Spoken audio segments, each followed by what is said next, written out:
Linda, are they broadcasting right now? Because they're muted.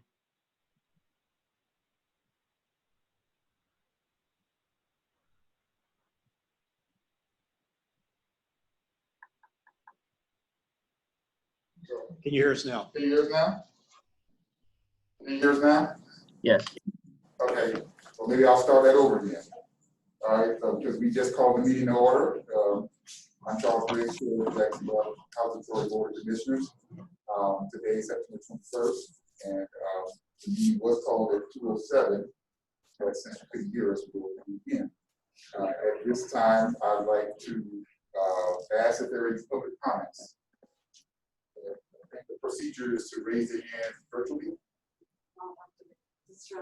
Yes. Mr. Chair? Yes. Yes. Linda Sims. I've received several public comments earlier today. 9 letters addressed to the mayor from several residents from various communities. And I will start with Ms. Drusilla Smith. Okay. Ms. Sims, before you start, it'll be 3 minutes per each now, so you get to read up to 3 minutes, okay? I'm sorry, I didn't hear you. I'm sorry, I said there'll be 3 minutes per each. It's a 3-minute time limit. So when you start reading it, you can only, we'll cut you off once you hit the 3-minute point. Okay. We'll be happy to take the letters as record for the meeting. So. Okay. Okay, I could barely hear the chair. I did hear Mr. McGowan. So you'll cut me off at the 3 minutes?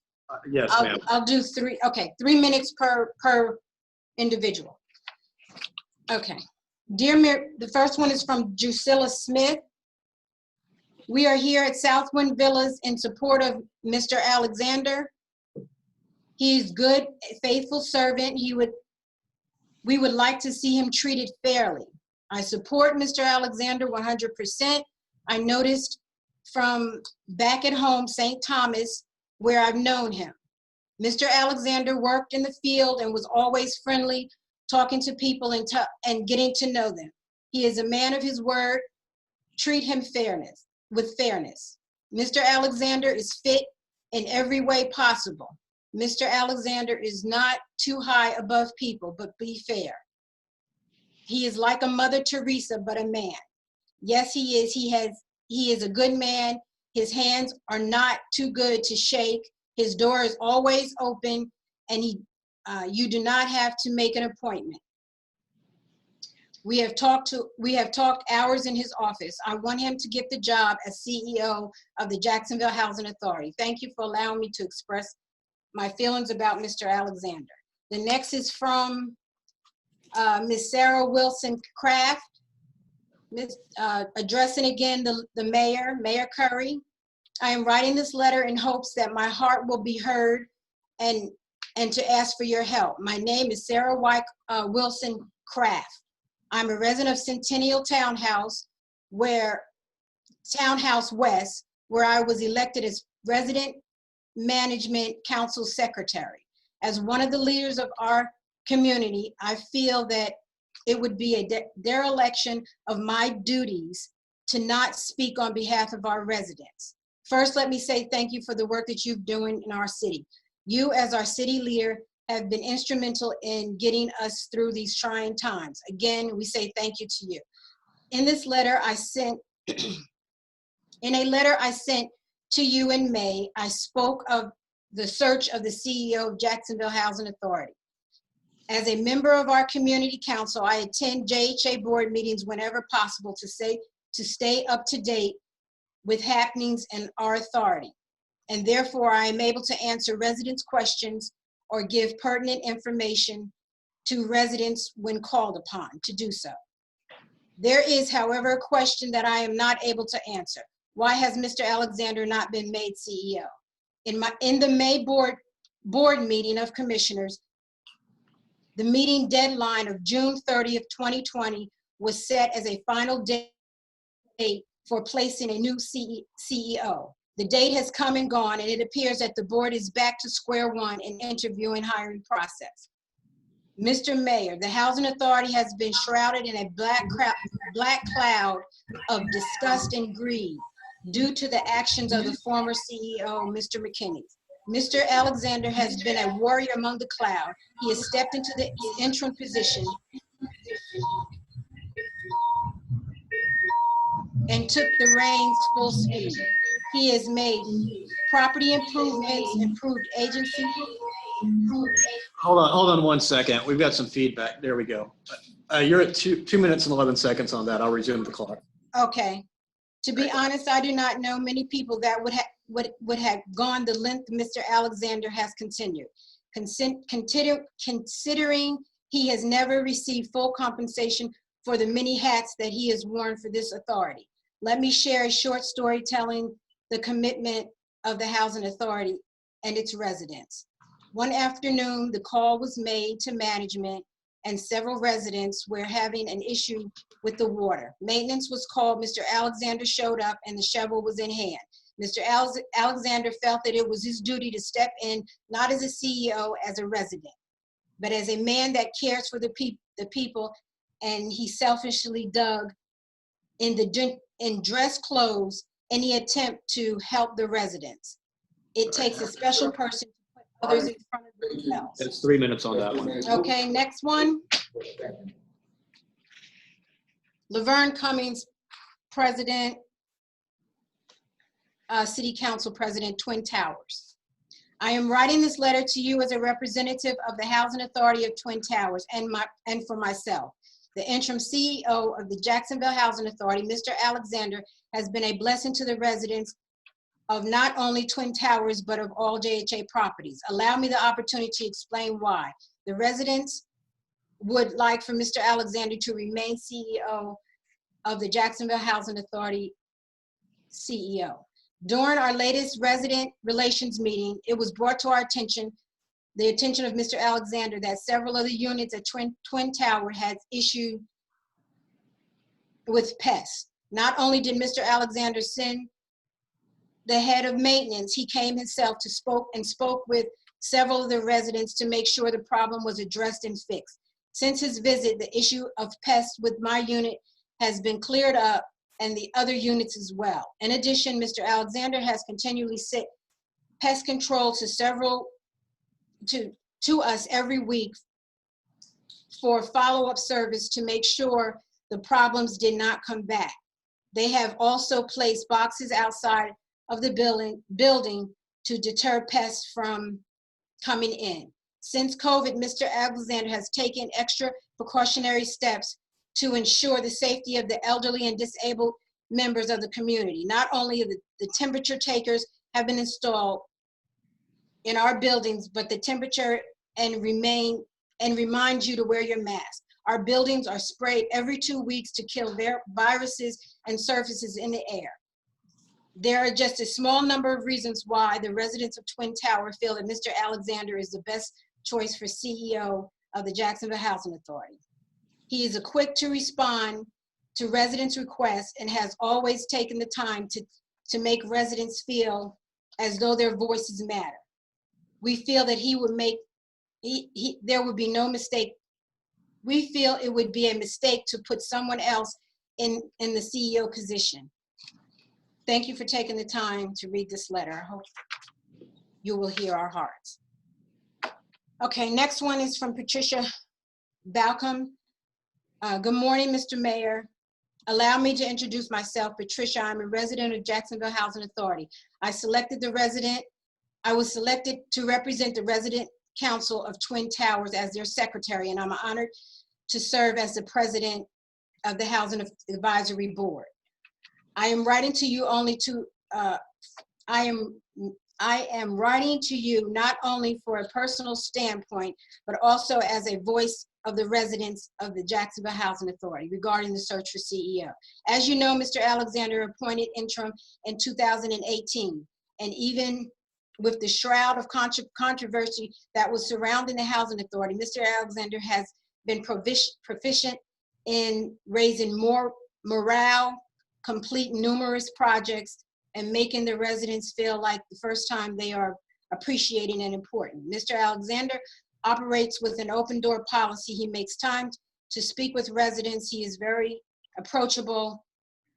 When he sees and hears a problem, he reacts quickly. The residents appreciate Mr. Alexander for all the work he's doing to turn the Jacksonville Housing Authority around.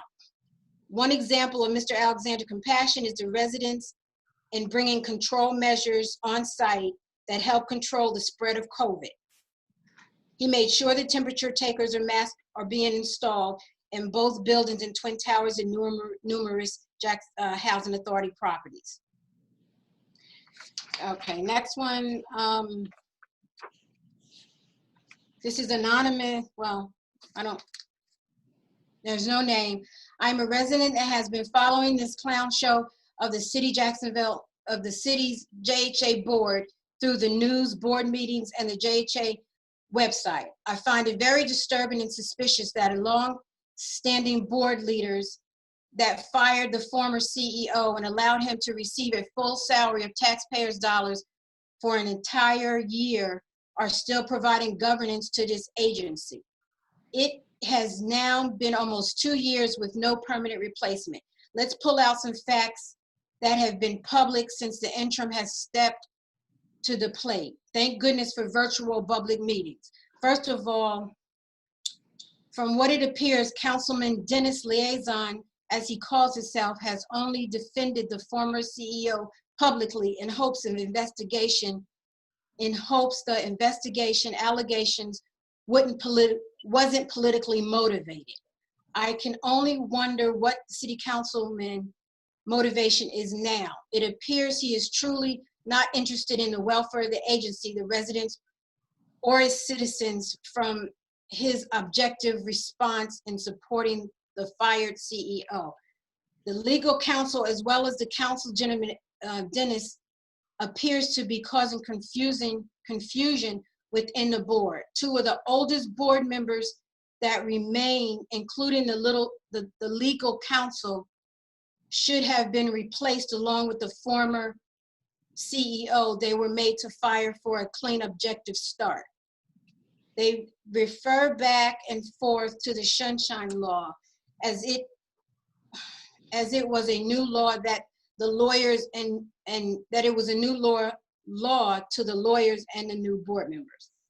The bottom line is that taxpayers' dollars have been wasted over and over again, from paid administrative leave of the fired CEO to thousands of dollars spent for a national CEO search.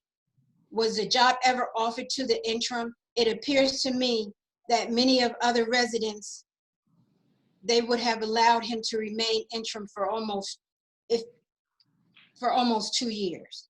They rather use him instead, which was clear back when it was, oh boy. They rather use him instead of hire him, which was clear when they held back paying him for 6 months due to firing the CEO, who they paid for a year to do nothing. Again, it appears that the public was the oldest. It appears to the public that the oldest members of the board, along with the city councilman Dennis, are all over the place and not helping the process of searching for a justifiable reason not to hire the interim. That's fine. Okay, all right, next one. Barbara Sanchez. Here I am again asking you to consider unanimously vote on and to make Mr. Alexander the CEO of Jacksonville Housing Authority. But when I went to JHA's website to see the agenda, I discovered Mr. Alexander is not being interviewed as a CEO candidate. I stared at the screen for a minute and asked myself this question: where could Mr. Alexander's interview be? I wish we could have straightforward conversation about this matter, but I feel the truth won't be told, not to me anyway. I guess the disrespect was a bit much. You know the type of disrespect of hearing people talk about looking for someone else to fill positions that you are not doing, while you are doing the job of two people in front of you. Mr. Alexander dots his I's, crosses his T's, and it is not enough to be offered the position as CEO. The search committee spent thousands of dollars to look for someone with Mr. Alexander's knowledge and experience, and the two candidates left still do not come close. Mr. Alexander is the best candidate with the most experience. I know he would have continued exceeding our expectations as CEO. I thought the voices of the residents meant something to the board. I thought the letters, the petitions were enough. Well, I see it's not. So I'll abide by the board's decision for CEO. I wish him well and look forward to working with him. I'll send an email to Mr. Alexander myself telling him how marvelous job that he's doing with the Housing Authority.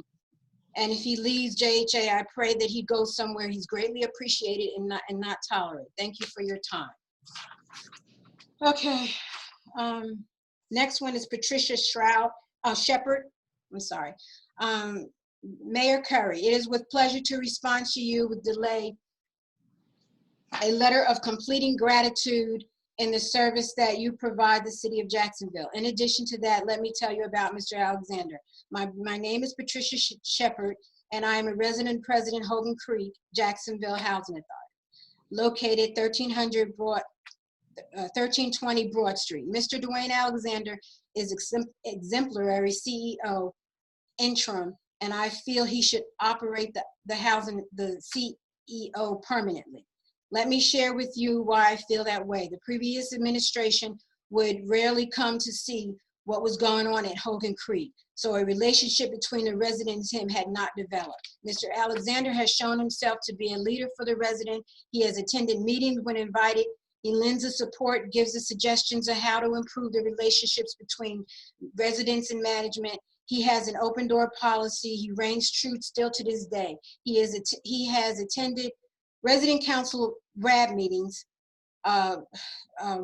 senior adult participation SAT, and resident relations committee meetings.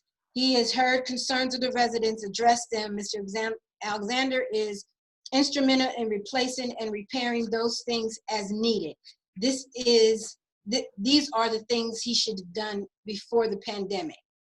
These are the things that has been done before the pandemic. After the pandemic, Mr. Alexander has had buildings sanitized monthly, temperatures gauged, entrance side, keeping senior community safety and away from those who are ill. Extra lighting, cameras have been added since been in the office. Security has improved drastically. The elevators were broken down, and within 2 hours, the engineers came to fix the problem. Mr. Alexander cares about the people. He cares about the people at the housing sites, which is why I must ask you, if you have any influence at all on who becomes the next CEO of Jacksonville Housing Authority, please consider Dwayne Alexander. Congratulations to Mr. Alexander on being named National Leasing Housing Association Board of Directors by the NHLA members. Thank you for taking the time to hear my voice. And an article was attached to that by the housing Association. The next one is Lori Lewis. Good morning. My name is Lori Lewis. I have lived, this is also addressed to the mayor.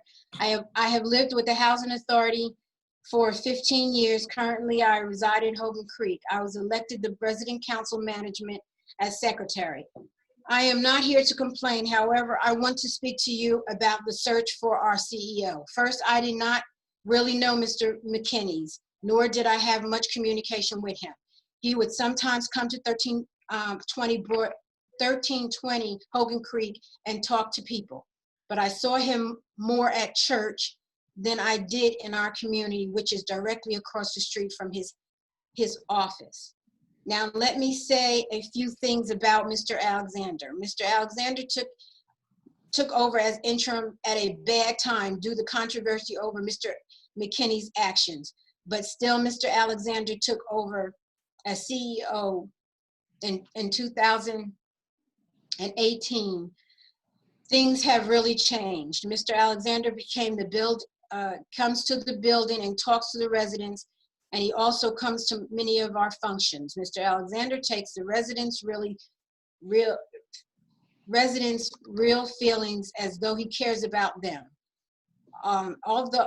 Another thing I can say for sure is about Mr. Alexander is if he says something needs to be done, he gets it done. Since COVID, Mr. Alexander has made sure that our building was equipped with hand sanitizing stations for the residents. Cameras remain, wearing masks takes your temperature, the building is sprayed often.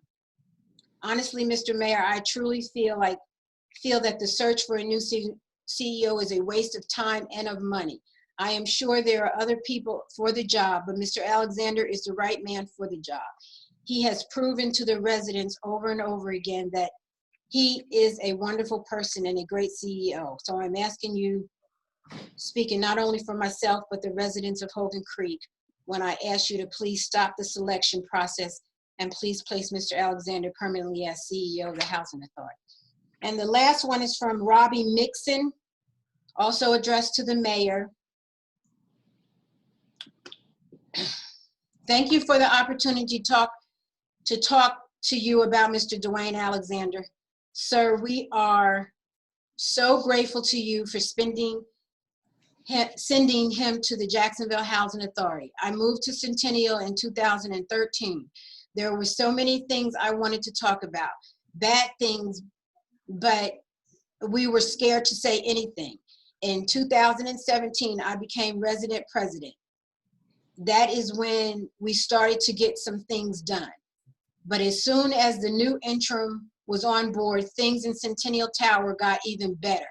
When we met Mr. Alexander, we knew we had help, and not just for us, but for all the communities. I can remember an incident where a resident had her kitchen cabinets hanging from the hinge from an exceedingly long time. The lights in our parking lot were out for a while. After the resident meeting, within 2 days, the maintenance was out working on the problem. Mr. Alexander does not sit in his office. He gets out to find out how you are, not only living conditions, but altogether well-being. It means a lot to everyone. He attends meetings, he helps feed the community, he has even stepped up food drives himself for the residents in the community. The biggest part of for me is the residents for food. This is a CEO we need, please, please. I am asking you as the Mayor of Jacksonville, keep Mr. Alexander as CEO of the Housing Authority. We do not let him fall through the cracks. We will lose someone who will get the job done for you, us, no questions asked. Thank you, sir. And that concludes, it has 136 signed petition that they submitted also. Thank you, Ms. Sims. Thank you. If you would, please ensure that all of the letters and petitions are made a part of the attachments for today's meeting. Yes, sir. So they can be accessed online along with all the other attachments. Do we have any other comments virtually that we raise hands? I see there's something in the chat. I don't know if that's.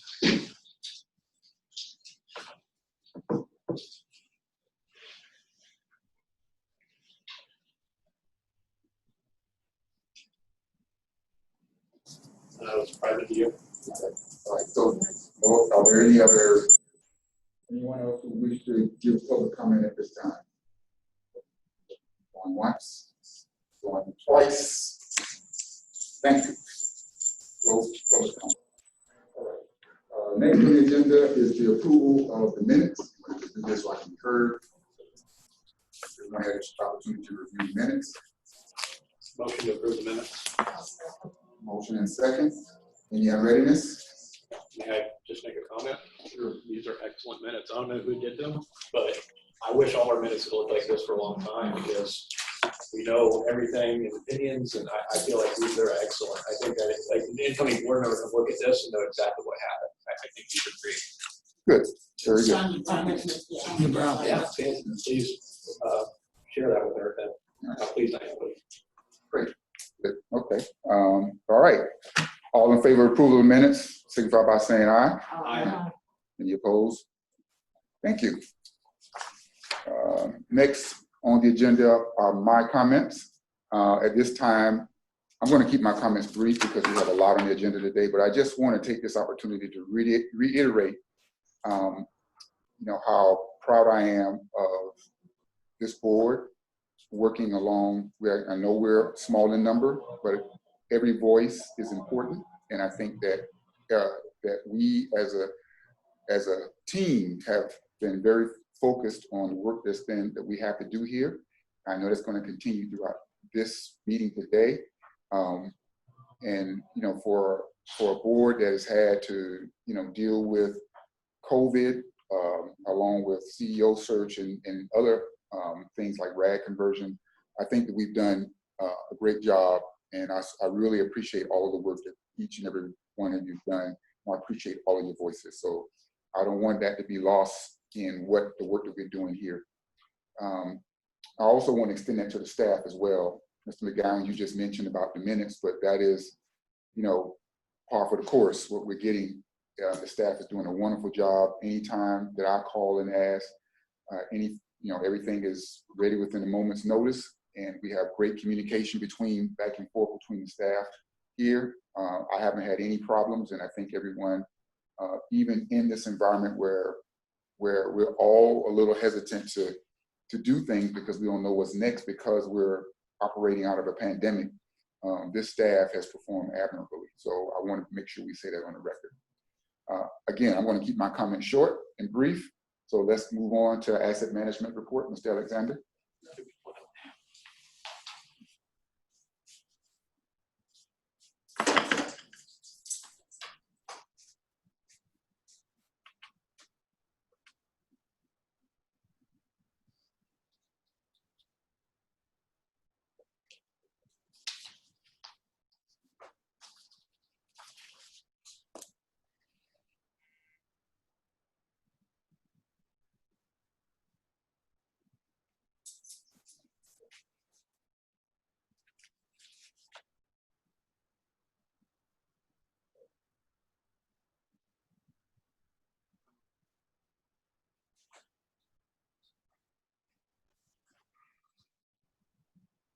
For those watching online, they're just figuring out how to share the screen to you guys so y'all can see what we're seeing.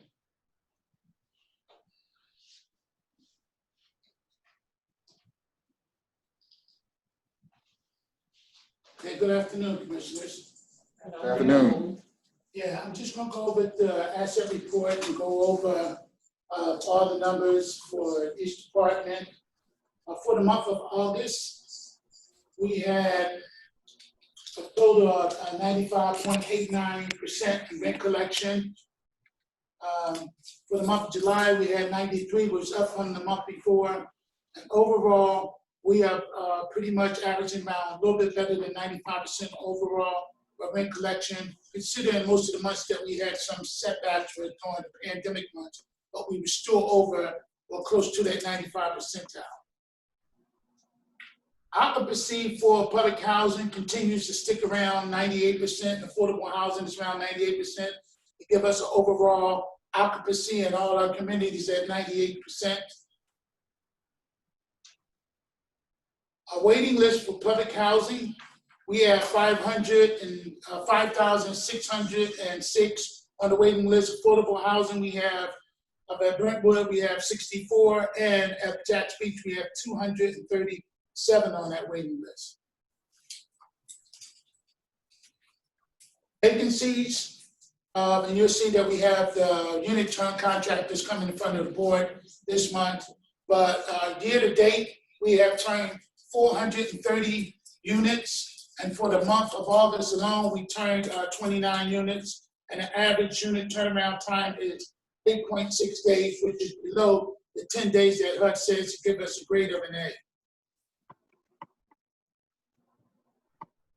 The next chart should basically go to each individual site and gives you how many units they turn per site and the average turnaround time for each site.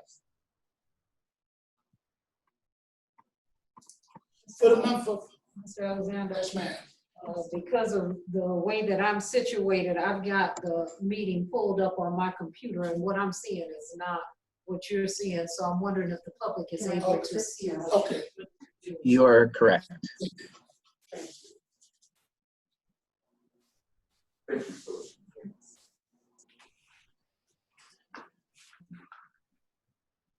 The screen share is tricky. Yeah, it is. That's right, yeah. Can you see it now? Now we can. Okay, great. Excellent. So work orders for the month, we've done 2,368 work orders for the month. The unit tournament, the actual turnaround time is 1.4 hours with work orders, which is extremely well. Overall 24 hours, we address all our emergencies in 24 hours. You'll see at the bottom of the report, it shows 20 out of 23. At the time we run the report, those 3 work orders are still out there within a time limit, but we close them all out within 24 hours. And our applied time, basically we look for 7 hours of applied time. That's why our work orders is up, and our unit turn is very good at that A stage. And part of it is because of applied time, and the average foreman is working at 7.5 hours, mechanic is at 7.1, and the utility workers is at 7.3. And when we look at the applied time, it's a total of 9 hours per day. And when you take out traveling time, lunch, and breaks, it shows you that you have a possible of 7 hours of applied time, or what they call wrench time on the job. The agency is doing extremely well there. We didn't have any UPS inspections because of HUD said that we are not mandatory to do the UPS inspections. We will pick them up next month, and you'll see the numbers starting to change, but we haven't done them in the past. Recertification, we've done 214 for the month. And we just list all the capital projects, all the projects that we got going throughout the agency. We have underneath Mr. Daniel Mitchell, along with Kevin Godwin and Mr. Gary Taylor. They actually make sure that we apply all of our capital fund towards the specific jobs that we have out there that need some capital improvements. The Section 8 program, which is our largest program financially, they yield about $4.3 million on a monthly basis. They currently have 7,869 total available vouchers. We have 7,574 underneath contracts, so our utilization is at 96%, which is extremely well. We have a total of 620 vouchers on the street actually searching. And the reason why we have so many on the street, even though we don't have those many spots, is because you actually have to use a 2-year tool that HUD tells you, and you have to forecast. If you put 100 vouchers on the street, 9 out of 10 times, maybe only 25 or maybe 50 maybe, except you never get 100 for 100 because sometimes folks lose interest or they just can't find a unit or they just let their voucher right out, but it's never 100 for 100. So that's why we have about 620 on the, out there searching. May I ask a question? Yes, sir. So I just want to clear up, I think I was a little confused. I thought we were doing an asset management report. Is this the budget report? Is this- No, this Okay. is just asset Okay, I just want to management. make sure, because it looked like a lot what I just read in here, so. I wanted to Yes. make sure I wasn't- Similar, because some of the Some programs. across the- I want to make sure I was on the same page. Better to ask than be lost. Yes, exactly. Underneath the FUP program, utilization's at 94%. We actually have 73 units underneath contract. Total program is 78. We have 5 searching. We have 94%. The VAS program, which has been our most challenging program, we do have 475 underneath contract, but we do have a total of 574 total vouchers. So our utilization is at 83%. So we have about 57 veterans out there searching, looking for places right now. So our total remaining vouchers out of all 3 of those different programs, we have a total of 396. And as I mentioned earlier, we have a total of 620 altogether that's out there searching. So that's a decent ratio.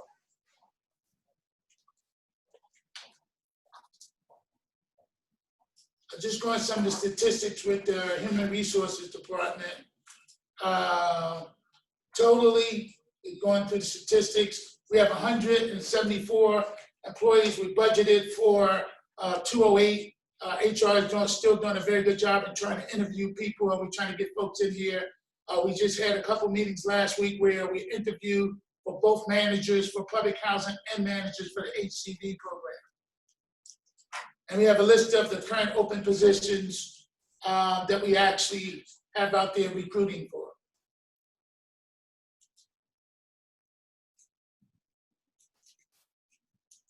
Resident services is actually the statistics. I'm gonna give a high-level view on here.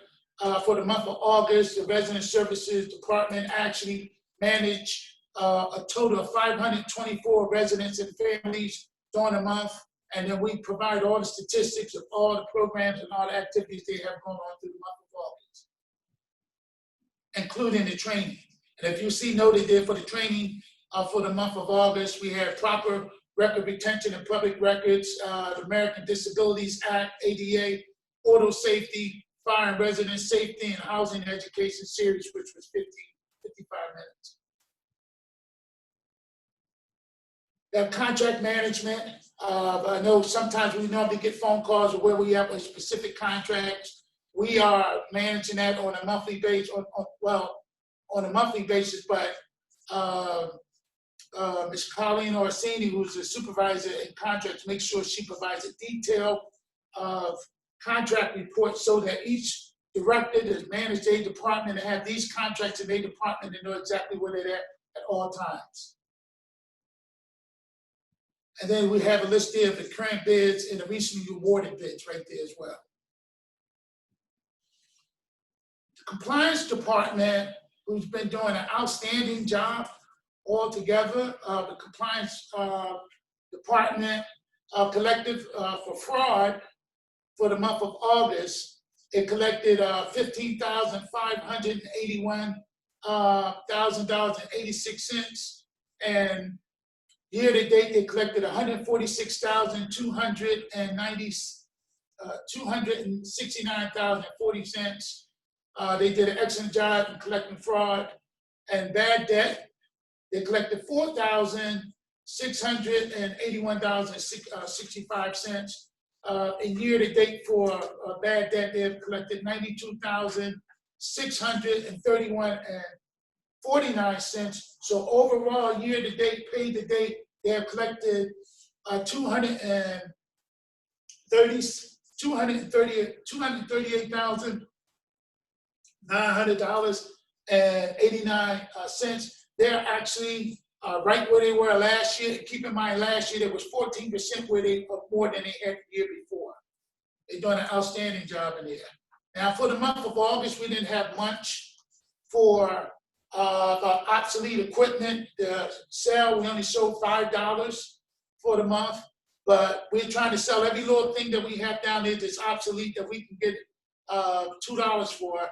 So year to date, we have a grand total of $15,098.25. She's doing an outstanding job there. And information technology for the month of August, IT continues to do an outstanding job. We're actually going through the whole process right now with our paperless environment. We have meetings already scheduled, a project plan already together. And most of the residents, we signed them up for Rent Cafe. We have a total of over 500 people that signed up. So the word is getting out there. Folks are doing more payment online than they did in the past. And as you see on our occupancy, waiting list numbers, over the last couple of months, we've been around 3,000 people on the waiting list. Now they've moved up to 5,400 on that waiting list. And that's with public housing, even though Section 8 is closed, but that's because it's easier to go right online and put an application in versus coming into the office. That concludes the asset management report. Any questions? Thank you, Mr. Alexander. Thank you very much for a very detailed report. Appreciate it. Any questions, board members? Not, we'll move on to Cost and Admin Committee. Mr. Lord. I'm sorry, we'll move on to Cost and Admin Committee. Mr. Lord, I know people can't hear me with the mask on. So. Good afternoon. What do you want to look at first?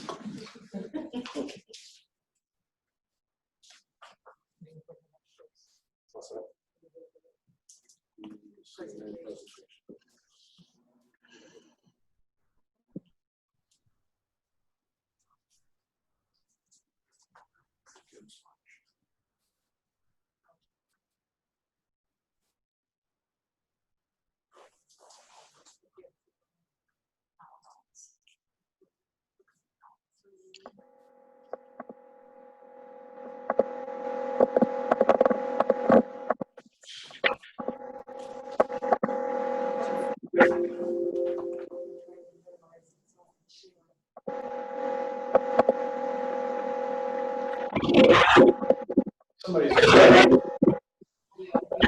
Dennis, I could go into the audit if you are ready for that.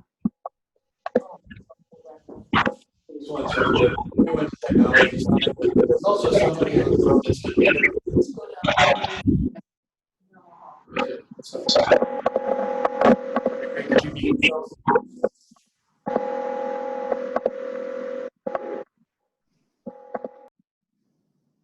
Thank you. And board members, I believe in your email documents, the presentation will be based upon the Excel spreadsheet, correct? What do you want to look at But first? we're looking at the finance. I think we're doing the financial Financials review. first, okay.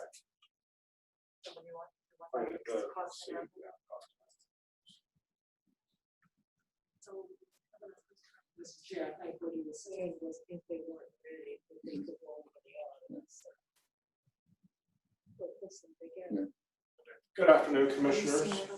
Good Good afternoon. afternoon. We're looking at the financial statements today as of August 31st, 2020. So we're 11 months through our fiscal year. So we're looking at a percentage of about 92%, 91.66. We'll start with the operating income by source.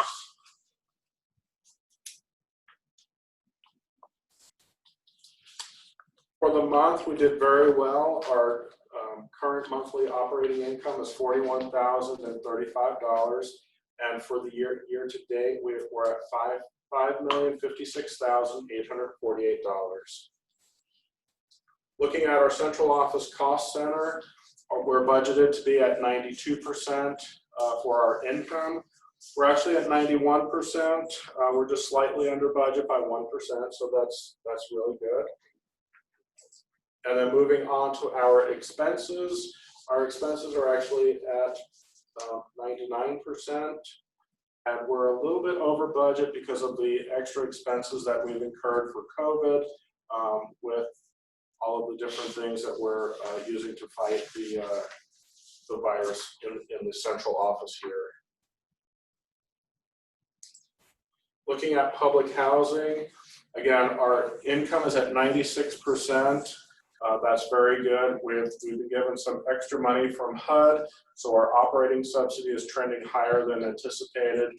We were also given some extra funding for COVID-specific expenses.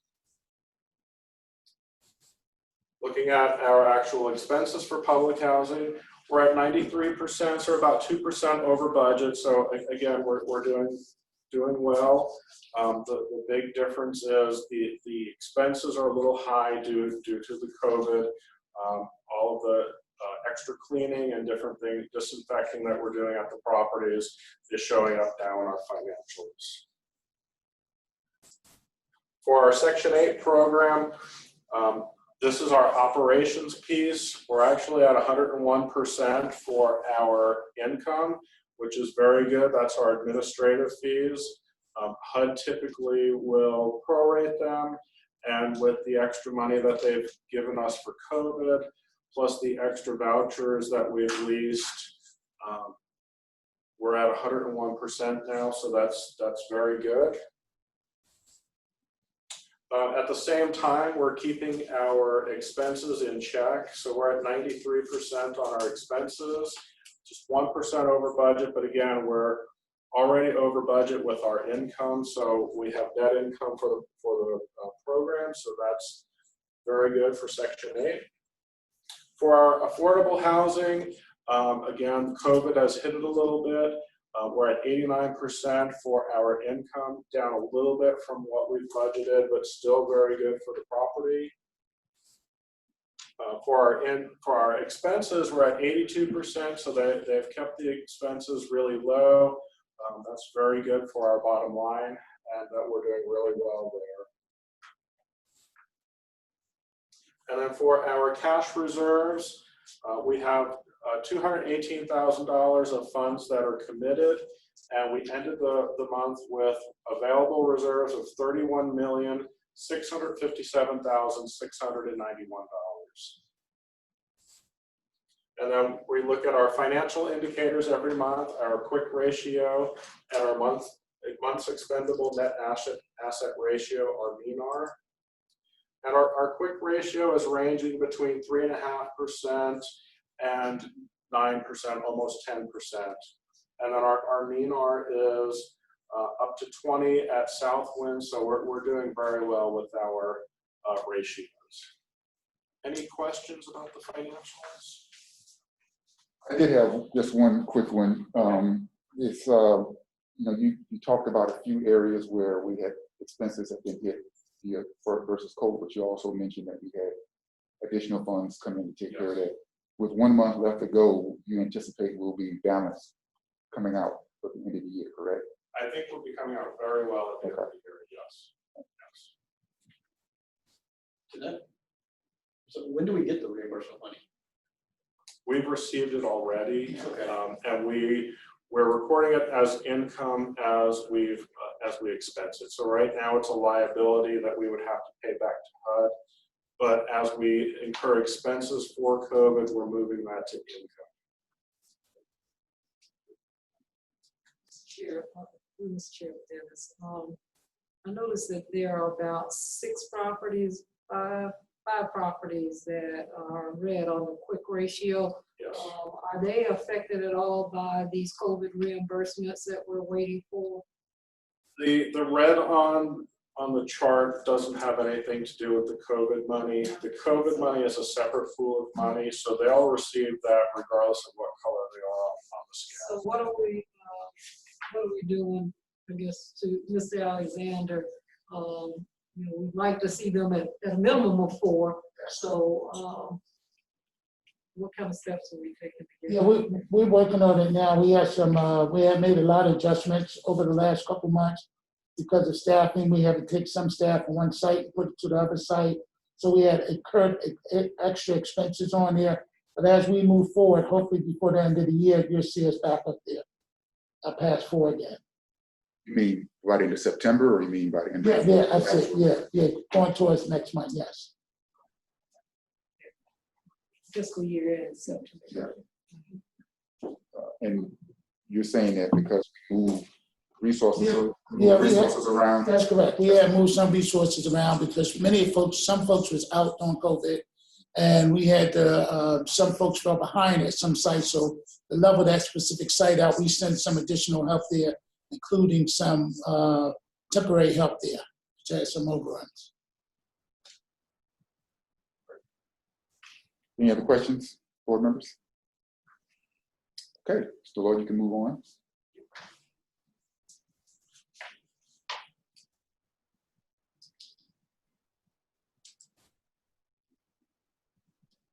What's next on our agenda? The audit. The audit presentation. Audit presentation. Brian, it's all you. Okay, thank you, Dennis. Thank you for warming up the crowd. Can everyone hear me okay? Yes, sir. Thank you, Brian. Okay, and you can see me okay. I'm going to do a little screen share here with technology, and hopefully you can see and you can hear Mary Young, who's with me. I have a little presentation.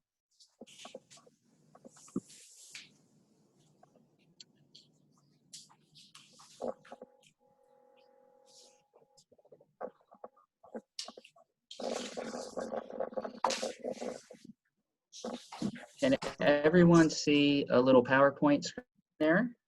Yes. Yes, sir. Okay, very good, very good.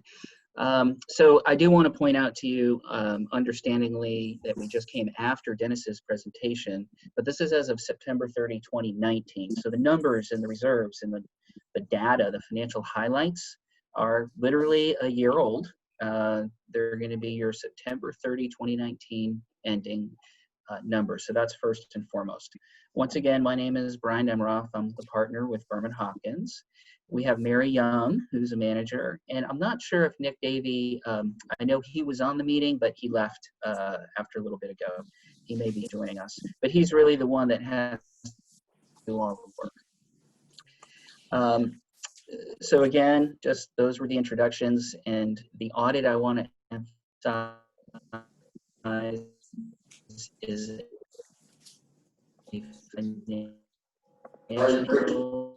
as well as a controls. The financials that we give, I'm sorry?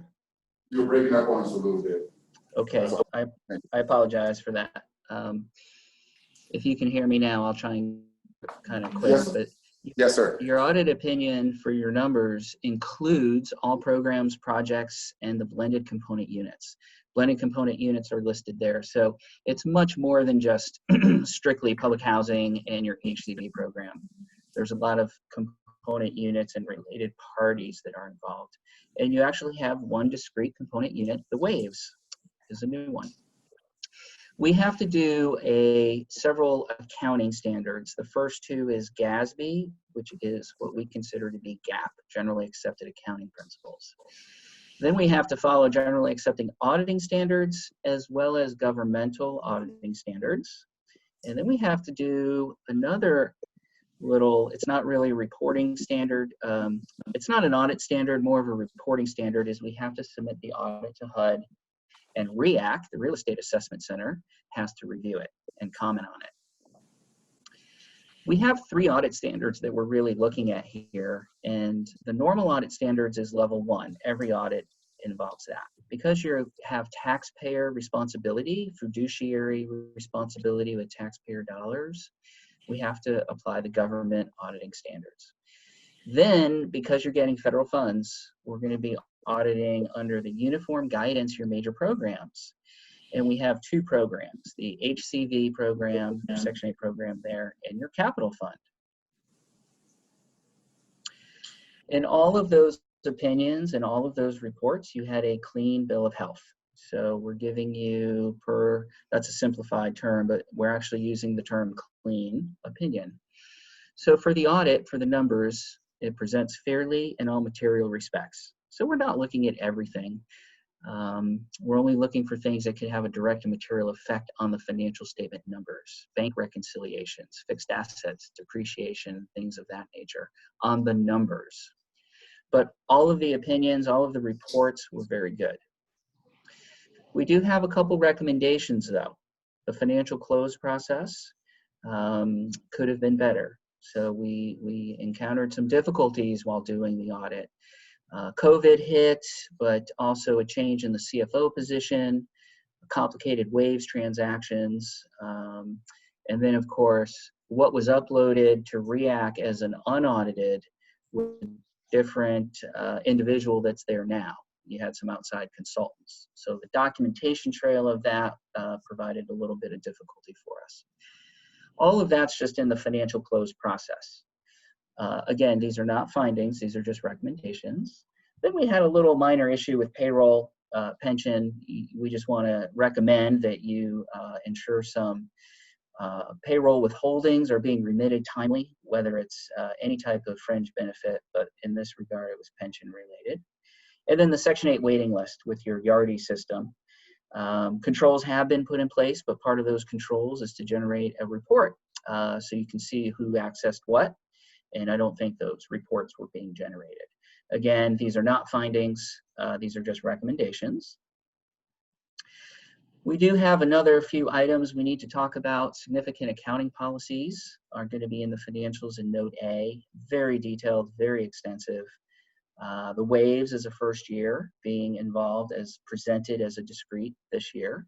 We had no disagreements in dealing with management. If we did, you would have heard from us previously because we do work for the board in that regard.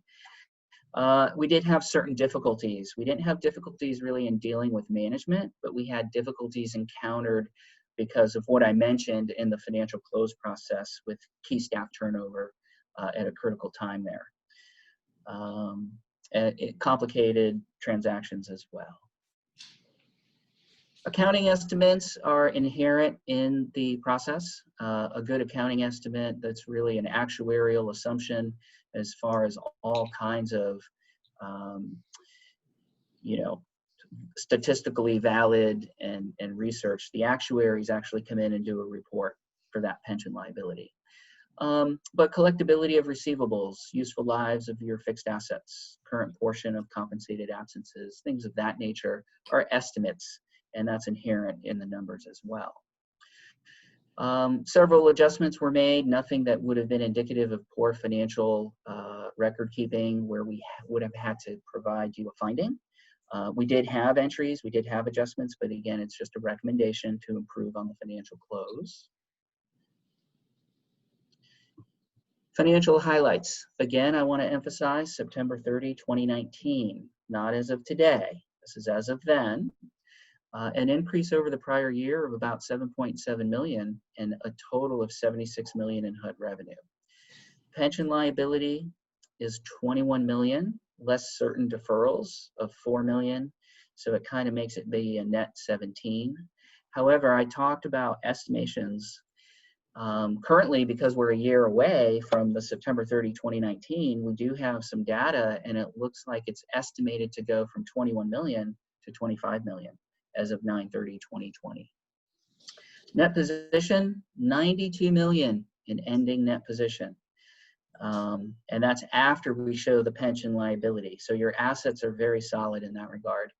And ending net position is the term we use with a $1.4 million increase for the year. You can think of that as your profit or your net income, but because you're a government, those terms just don't apply. It's just a change in net position. You may get HUD revenue in excess of your expenditures one year, and maybe it's not a cost reimbursable like the CARES Act, COVID, additional funding. So it's a little bit of fluctuation there. But a $92 million ending net position is very solid. We'd like to see housing authorities in that regard. Cash and cash equivalents, increase of 7 million, ending with 33 million. Keep in mind, it's easy to talk about cash like that, but it's really the net position that comes into play because there's liabilities that offset, some of your assets. The ending 33 million, most of it is what we would call unrestricted by GASB's definition, not really HUD's definition. I want to be clear on that for the public. This is not a, we can have a Christmas party, it's excessive. This is really programmatically restricted in the respective amps and buckets that provided the funding. You do have capital assets of 80 million and total assets of 117 million. Obviously, cash and capital assets are your core assets, which is great because it's not a note receivable like you used to have with BPAL, you know, the Brentwood Hope 6 mixed finance transaction. Your assets now are a little more tangible. This is your HUD funding, little screenshot there, 76 million. And you can see the various funding areas. HCV is 57 million. We generally always test that for compliance. And as I mentioned earlier, you had no issues from us in that regard. And I can turn it over to any questions of the board. We did have a meeting with the chairman where we kind of went through it in a little bit more detail. And again, if there were issues, you would have heard from us sooner. HUD has extended your time frame.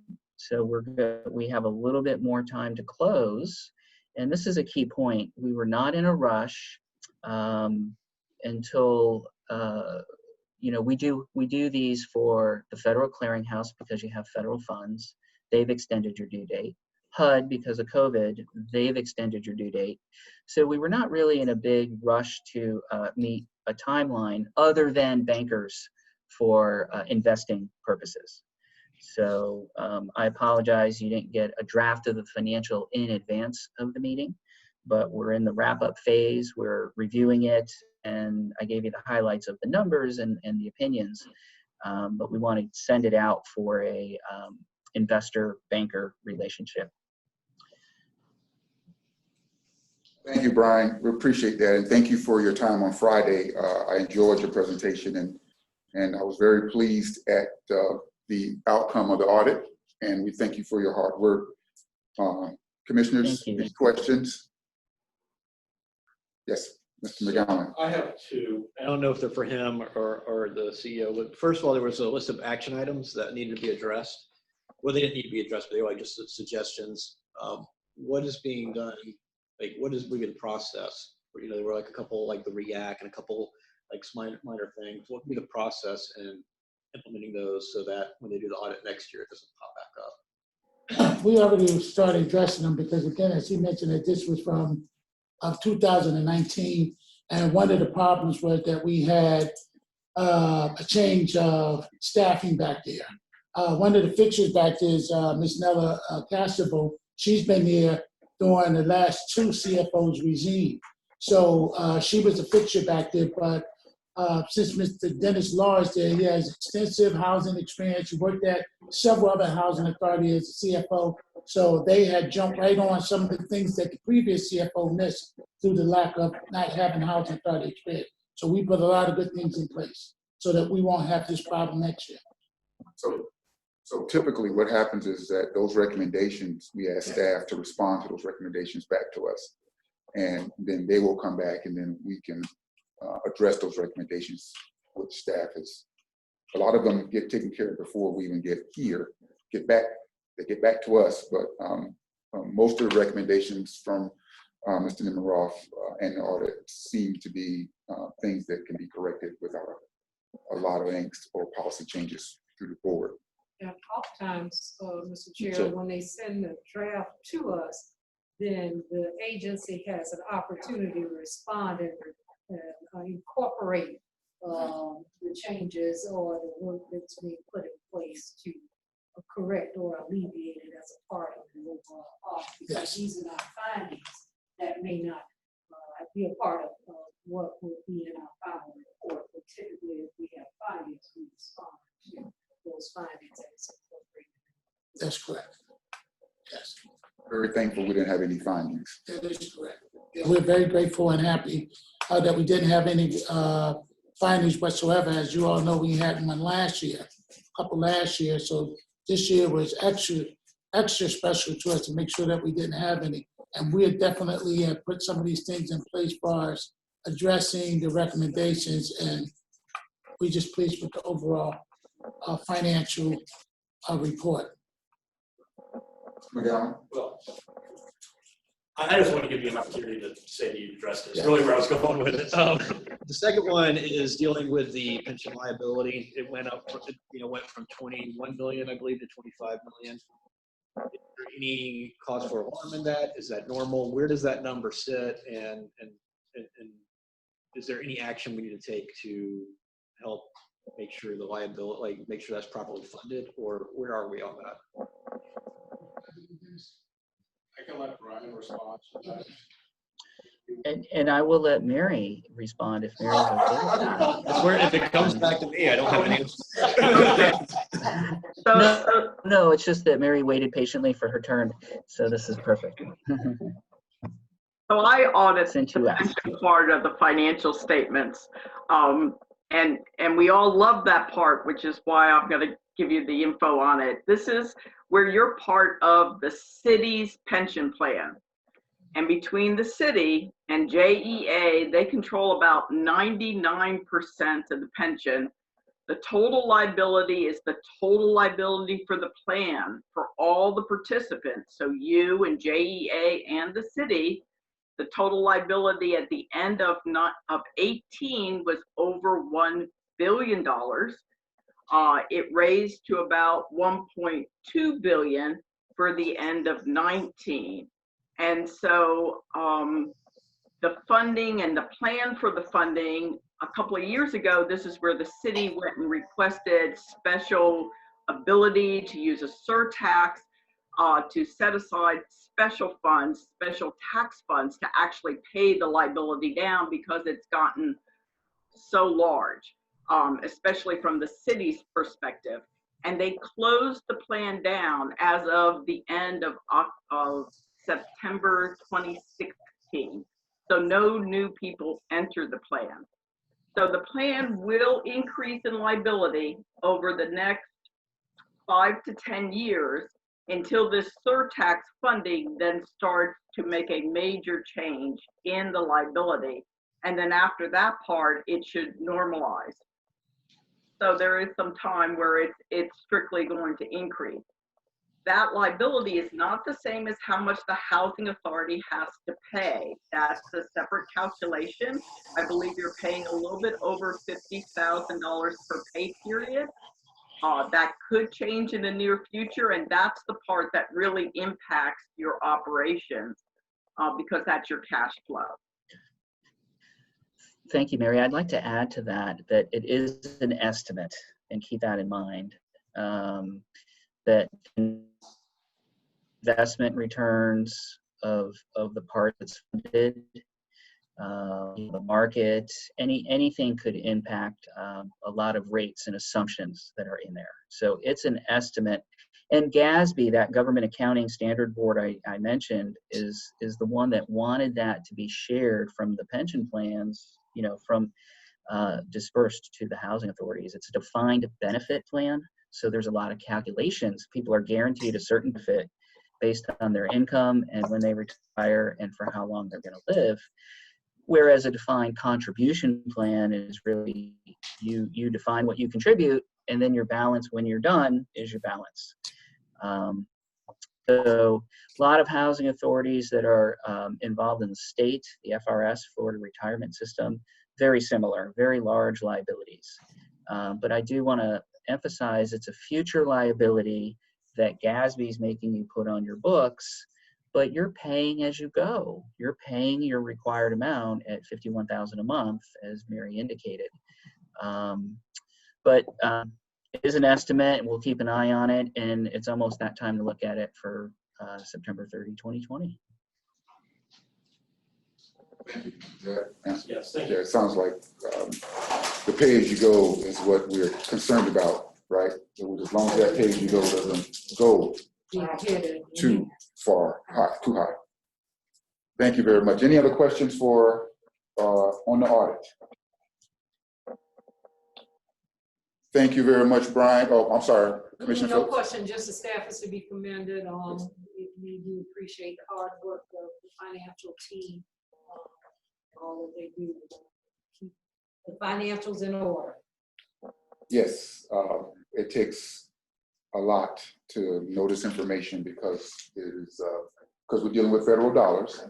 We understand that there are major challenges in order to keep everything in every silo that needs to be kept in. So very much. Thank you very much, Dean. Thank you, Brian, Mary, appreciate it. Thank you. Have a good meeting. Thank you very much. All right, next on the agenda, we're gonna move to presentation of resolutions. And I think these are gonna be our action items, including the budget. So who's gonna take the lead in that? Yeah, I'll take it. Resolutions, this one, the first one is resolution number 2020 JHA 24 to approve the employees leave sellback option for fiscal year 2020. This was before the board last month. We made some changes to it. We went through general counsel, talked to general counsel, and we also talked to our outside general counsel, who is here today to talk about it. But we went and did our due diligence, and we're bringing this back in front of the board. I don't know if we should have the presentation before we move the. I'll make a motion. Thank you very much. Motion's on the floor, and we can take this presentation. Just kind of give us the highlights of what the changes were. I'm sorry, what the changes were previously, because I think we had some difficulty with the. I'll just let you know what the changes were. The changes were, we originally came with 2 items in there. One, to approve it this year for one time, and then next year approve it twice. So we just removed the one approving it twice, and they will negotiate that at the upcoming negotiations. And we just came back to the board bringing just that one item of it approving it one time 80 hours. Because it's this time of year. Thank you. Sure, and that's correct. The leave sellback program is essentially the same program with the same process used in the prior few years. But the difference between what I understand was presented to the last board meeting and what we're asking the board to do on this meeting is that this would just be for this fiscal year. And the option to do this in the future would be something that we would discuss with the union at the bargaining table. Thank you. All right, any other discussion on this resolution? Resolution 2020 JHA 24. Through the chair, can y'all hear me? Yes. This is Ariel Cook from OGC. I just wanted to speak briefly because I believe when this first came up at your last meeting, there had been a question about whether or not this was consistent around the city. And so I did do some research into that, and I just wanted to update the board. Basically, it's offered several places in the city, but it's not offered everywhere. And so it's not 100% across the board, but it's also not uncommon. And we don't find it to be problematic from a legal perspective. It's just an option to y'all to decide whether you want to do it. So I just wanted to let you know we did check into that. Thank you, Ms. Cook. I don't think the problem was the leave sellback itself. It was the multiple times during the year. That was something that some of us found we were discussing that may be a little extraordinary, I should say. Okay, Mr. McGowan. So to be clear, this one is just a standard one-time leave sellback. Yes. What we saw last time would allow them to do it twice within one fiscal year. Yes. So it's not, we didn't just fix that it was going for multiple years. We fixed how many times they can do it within a year as well. Is that correct? What's changed in this? What we did was, if I might, through the chair, what we did was just drop off the request to do it twice a year and just deal with it once a year as of right now. And then when we go through the negotiations, because this had to be discussed with the union. And when we go through the process again of negotiating with the union, then we may talk about that then. That's correct. So, and this is how it's been done in prior years when the board has decided to do it. It's been close to the end of your fiscal year, been offered as a one-time option. And then each year you decided whether you want to offer it again. I believe what was presented initially was a built-in option every year that would recur. We're not presenting that to you right now. We're just doing a one-time deal. Sure. Any other questions? Commissioner Phillips? So when you go back through the chair to the union for negotiation, what exactly are you going to be negotiating? So if I may address that, this has already been, the lease sellback program for this year has been tentatively agreed to at the table with the union. But to the extent there are questions about what we may want to negotiate with the union on other programs, that's something that we should address in an executive session. All right. So the idea of having multiple sellbacks within 1 year, is that something that I heard, or did I misunderstand? And that's what something that's to the chair. That's what something we won last time. We modified it and took that out, took that language out for this time. Just Did leaving the it one. board approve of that going forward to negotiation? I guess is my question.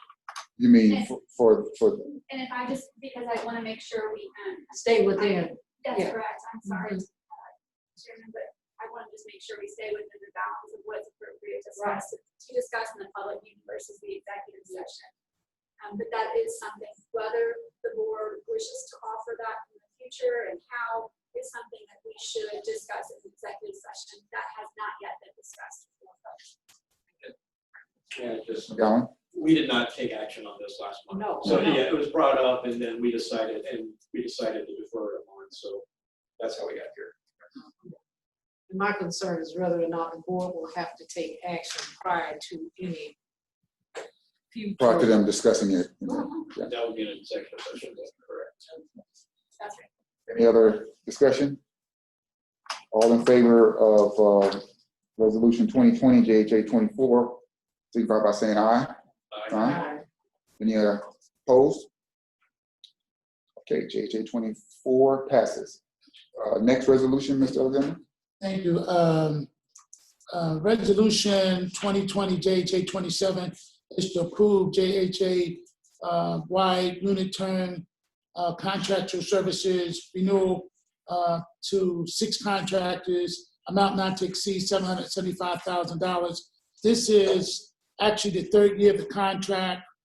This began in 2018. And we're bringing it up for its 3rd year contract renewal.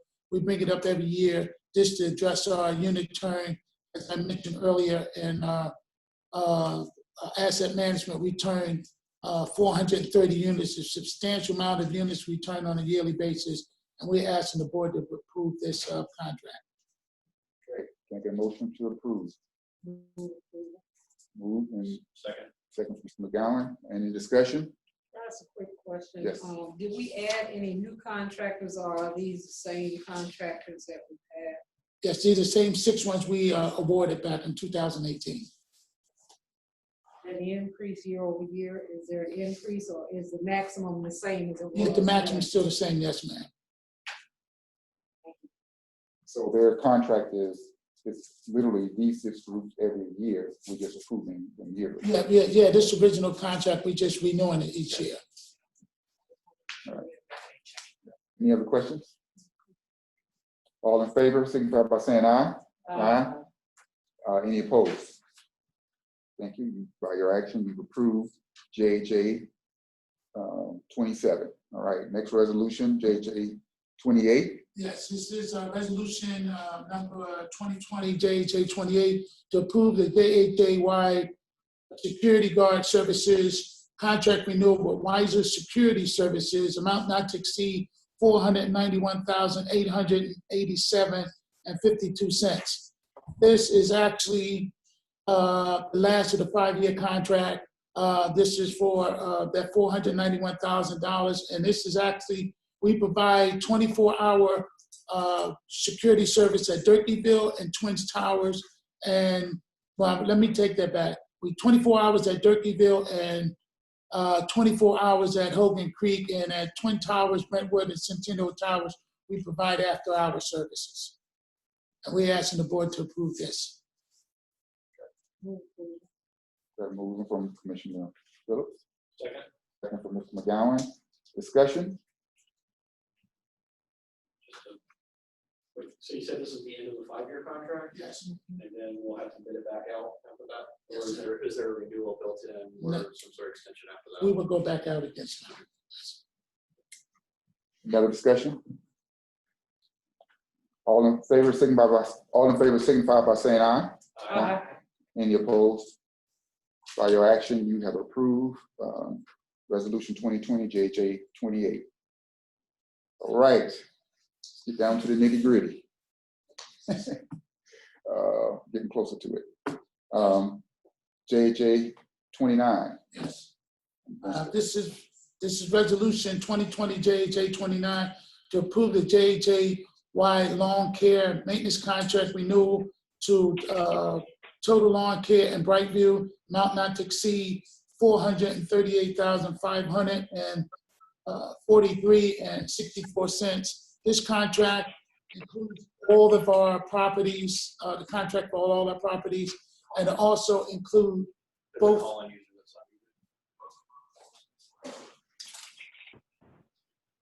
It also includes both golf fair and our main office, and we asking the board to approve this contract, and this is the second year of the contract.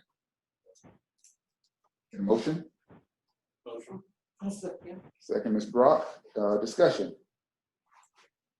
Want to ask the same question? I'll ask the same question Ms. Phillips asked for the first one. The two contractors, as part of the package deal, they had no add-ons or just part of the deal? Okay. Yes. And not to exceed? Correct? Yes, sir. That's fine. Any other discussion? All in favor, signify by saying aye. Aye. Any opposed? By action, you've approved. Now, this is the one I was talking about. Mr. Alexander? Yes. You have a budget, Yes. operating budget to present. Yes, we have Mr. Dennis Law, who will present a 2021 budget.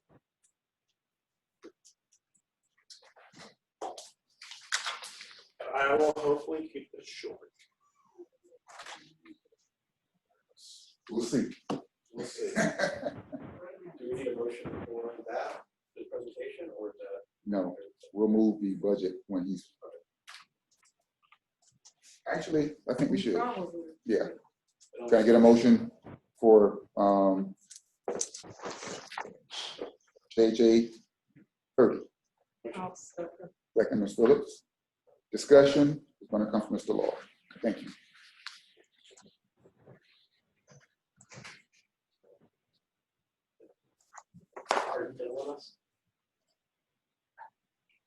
I think we may have an executive session after this. Okay. I just don't want to make you suffer for longer than. Okay, good afternoon, commissioners. Good afternoon. One more time. What we have before you is our proposed entity-wide annual budget for the fiscal year 2021, 20 and 21. So to start off with, basically this budget reflects an increase in our operating revenue of about 12% and an increase in our expenses of about 10%. Overall, the total budget is close to $100 million. So if we're looking at a cost of $1 million, it's about 1% of our budget. A $500,000 increase in something is 0.5%. So just to put it in perspective, we'll have total expenses of right around $90 million, and we're expecting a net income of about $6.5 million. So just on big picture to start with, and then we'll go into the program specifically. Starting with our public housing, our proposed budget for public housing reflects a decrease in total operating income of $331,662. This is primarily due to a reduction in units because of the RAD conversion.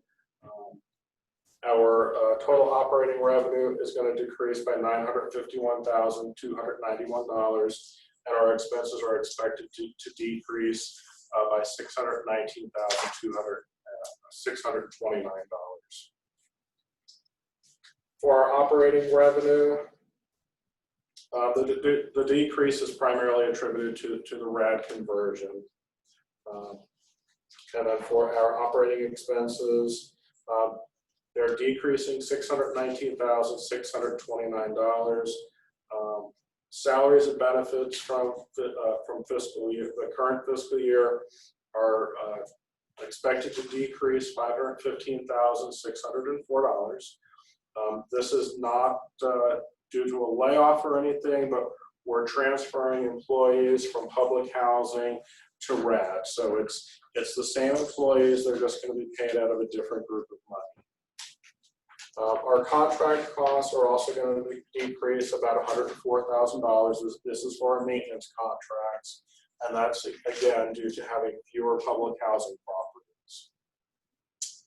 Our central office fees paid are going to increase by $79,751 for public housing, and that's because of an inclusion of capital fund management fees this year paid to the central office. The normal management fees, bookkeeping fees, and asset management fees are all going down in the proposal. And our budget reflects a decrease in utility costs of $460,145, a decrease in insurance of $130,098, and again, a decrease in maintenance contracts of $104,519. And then we'll have a minor increase in maintenance materials of $31,712. For affordable housing, this is our Gregory West property, which is managed by Gemco Management. It's 162 affordable units. And the proposed budget reflects a decrease in net operating revenue of $97,742. And this is due primarily to a decrease in operating revenue of $31,400. And the decrease is expected because of the leasing issues that the property is going through because of COVID. Our operating expenses are expected to increase about $66,342. The increase is a result of an increase in maintenance contracts of $34,650 and insurance costs of $7,087. We also have planned expense, which is our capital improvements for the property. We're anticipating $237,775 for the year. And the planned expenses include $141,000 to replace windows, $21,600 for fascia board replacement on 12 buildings, $11,550 to repair plumbing issues due to tree roots in 7 buildings. And the tree roots are also causing us an expense of $6,000 for sewer jetting, and an additional $21,600 is going to be used to dig out the drainage ditch at the side of the property so that the property drains out properly and helps prevent flooding.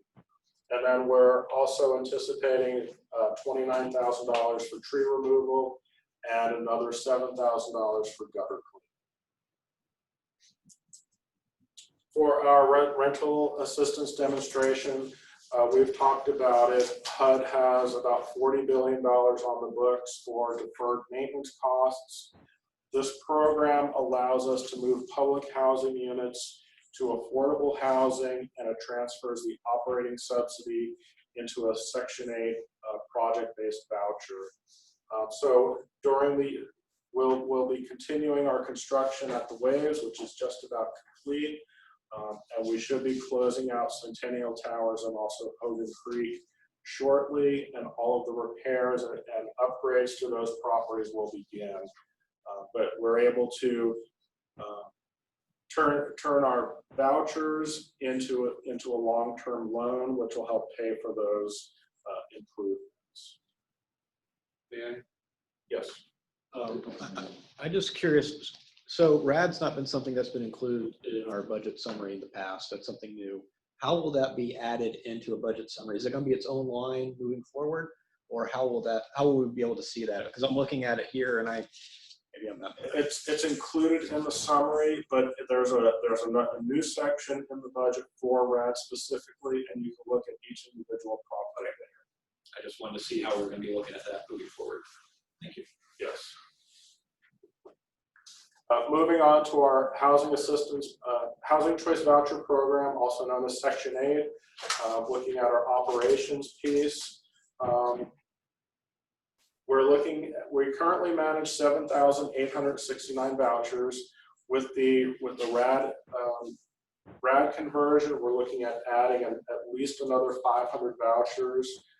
These include, so we manage regular vouchers, BASH vouchers, moderate rehab, single room occupancy, and shelter plus care vouchers. So by the end of the fiscal year, we're anticipating our voucher count to increase to about 8,500, and for the year, we're expecting our voucher leases to increase to about 7,900. So in all of our numbers, that's what we're anticipating. So 7,900 vouchers leased throughout the year, which is an increase of about 400 vouchers from where we are currently. So the budget reflects an operations increase, operating income of $44,767. The budget increase shows an increase of income of about $722,185. $740,000 of that will be an increase in admin fees, and the increase is due to the extra vouchers that we'll be using. We'll also have, there'll be a slight decrease in operating revenue and investment revenue, and we're anticipating that our Section 8 admin fees will be prorated at 81%. So if we're eligible for $60 per unit, HUD will prorate them at 80% and give us a little over $50 per unit. Our operating expenses are expected to increase by $1,088,436. The biggest increase is going to be in salaries and benefits, which is expected to increase by $519,815. This is due to the addition of 4 positions to properly manage the program and also to manage the additional vouchers that we'll receive. The personnel cap for Section 8 is now 57 full-time positions, and currently there's about 10 vacant positions based on the budget. The other component for our cost increase is going to be central office fees. It's budgeted to increase by $479,472, and this is due to the increased number of vouchers and raising the amount paid out to the full amount allowed by HUD. The budget also reflects increases in utilities, training, computer support, and it's offset by decreases in collection losses, workers' comp insurance, and travel expense. For our actual housing assistance payments, we're expecting revenue of $59,459,091, expenses of $59,425,251, and a net income of $33,840. And these are both up from our current year. For our grants, capital fund, and other grants, the soft costs for our capital fund, which is our operations, our management improvements, and our computer support, that's all included in our operating budget for public housing. For our capital funds, we have been awarded $5,759,843 for fiscal year 2020, and that's represented by the CFP 20 grant. The actual budget is based on the CFP 19 grant, so we have additional funds available if we need them in the capital fund. Typically, for a capital fund, 40% is considered soft cost, which is our operations money for the housing authority. 60% of a capital fund is going to go into capital improvements for the properties. So we're budgeting to use our capital funds, all the 60%, in large projects around the properties, doing things like roof replacement, elevator upgrade, air conditioning replacement, electrical upgrades, paving, lift stations, structural upgrades, and new maintenance vehicles.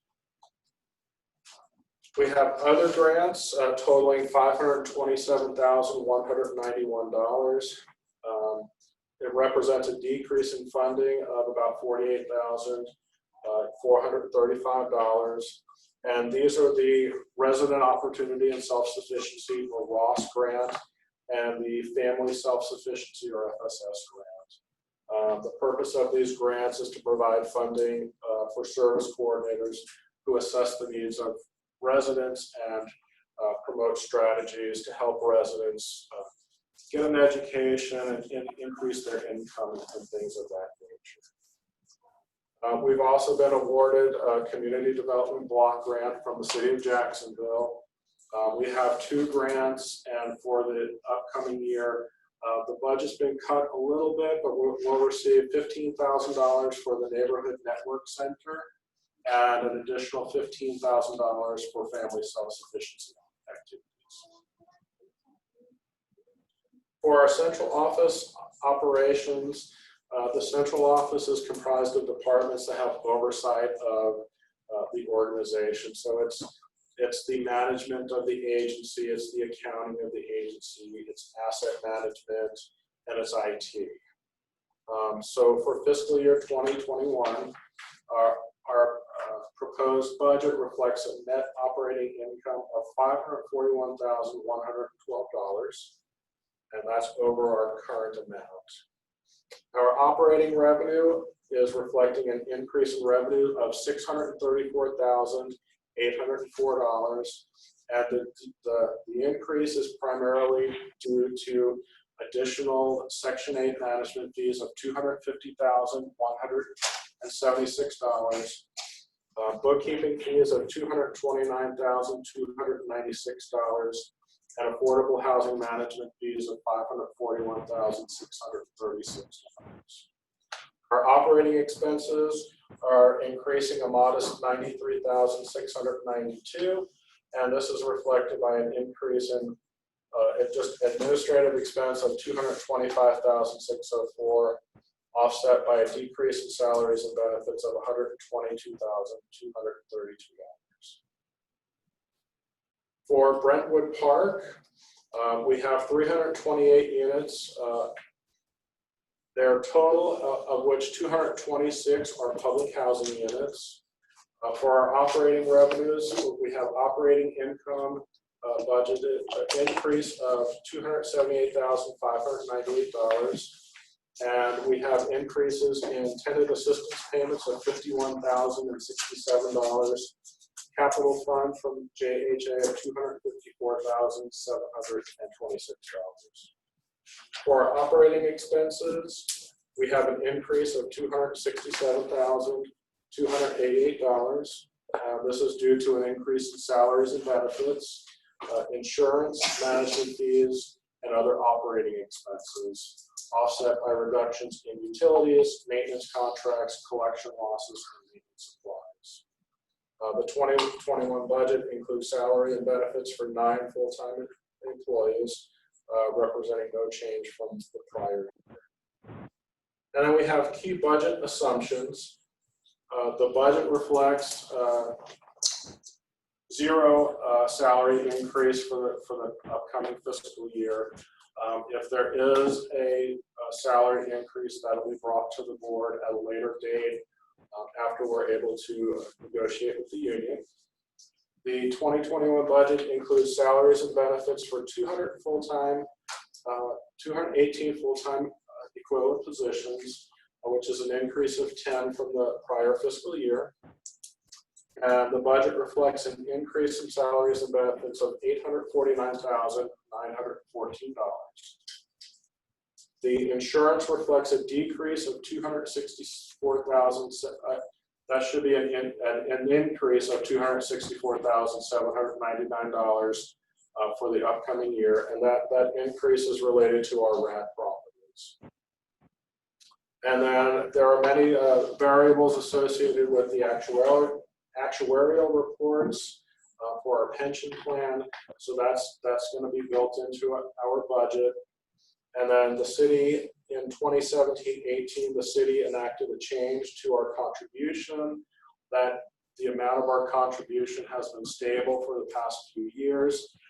But anytime the actuarial report is updated, the amount that we pay to the city could be updated. The budget reflects a decrease in utility expenses of $22,984. JHA continues to. I know you ain't hungry. Get out your head. 1 second. We've got somebody on.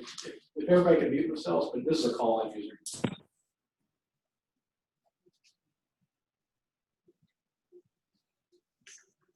The public housing operating subsidy budget is based on a proration of 90%. The Section 8 program runs on a calendar year. So our financing from HUD is based on a calendar year. They'll look at 1 calendar year to give us funding for the next calendar year. We prorate our admin fees at 81%, and our HAP expenses we prorate at 100% because HUD has never defunded the HAP program. And then our central office management fees are budgeted at 100% of our allowable limits. And then just a quick look at our chart. Our revenues by major category, 75% of our agency revenues come from the federal government. Most of that is going to be our Section 8 money. And then by category, expenses by major category, about 66% of our expenses go directly to landlords. That's through our HCD program. And then revenues by major programs, 61.7% on this chart is directly related to our Section 8 HAP program. An additional 6% is for our administrative fees for the HAP program. So this chart shows us to be about 67% of our agency's income is derived from the Section 8 program. And then again for our expenses, we have about 66% of our expenses going out for the Section 8 program, just in HAP expenses. Are there any questions about the budget? I know it's a lot. Any questions, Commissioners? Or Ms. Brock? Sorry. Through the chair. Ms. Dennis, so you said that the properties that's going to convert over to the RAD, those employees, you said that when would they start? They'll start in 2020. Their income. They will continue at the property that they're already at. So if there's a maintenance worker at Hogan Creek, that maintenance worker will continue to work at Hogan Creek. The difference is that instead of being paid from public housing, they'll be paid from affordable housing. So it's just a different bucket of money that they'll be paid from, but they'll still receive their payments and their benefits and everything else as normal. John? I was just going to follow up on that and just point out that Nor just ask to make sure. I mean, they won't know the difference. They won't. I mean, it's still going to be the same. Everything will be the same to them. It's just on the back end, we're going to be able to. Mr. Alexander, you got a point? Yes, what I always try to explain to folks is that the money comes from HUD, and then it comes to the Housing Authority in two categories. It comes in Section 8, and it comes to public housing. And normally, these properties that's underneath RAD, prior to RAD, the money will come from federal HUD to us through public housing. Now, the money will come through Section 8, but it's still the same thing. No positions to be changed. It's basically transparent. They wouldn't even know the difference, basically. But it's just coming through another bucket. That's all. You have questions? Any other questions? I keep doing that to myself. I just want to say thank you. I mean, this is, you've been doing stellar work here, and You know, obviously with everything going on, I think both you and Mr. Alexander should be applauded. The whole accounting The whole team, group, I mean, and it's- Yeah. we involved everybody and the process, and then at the end.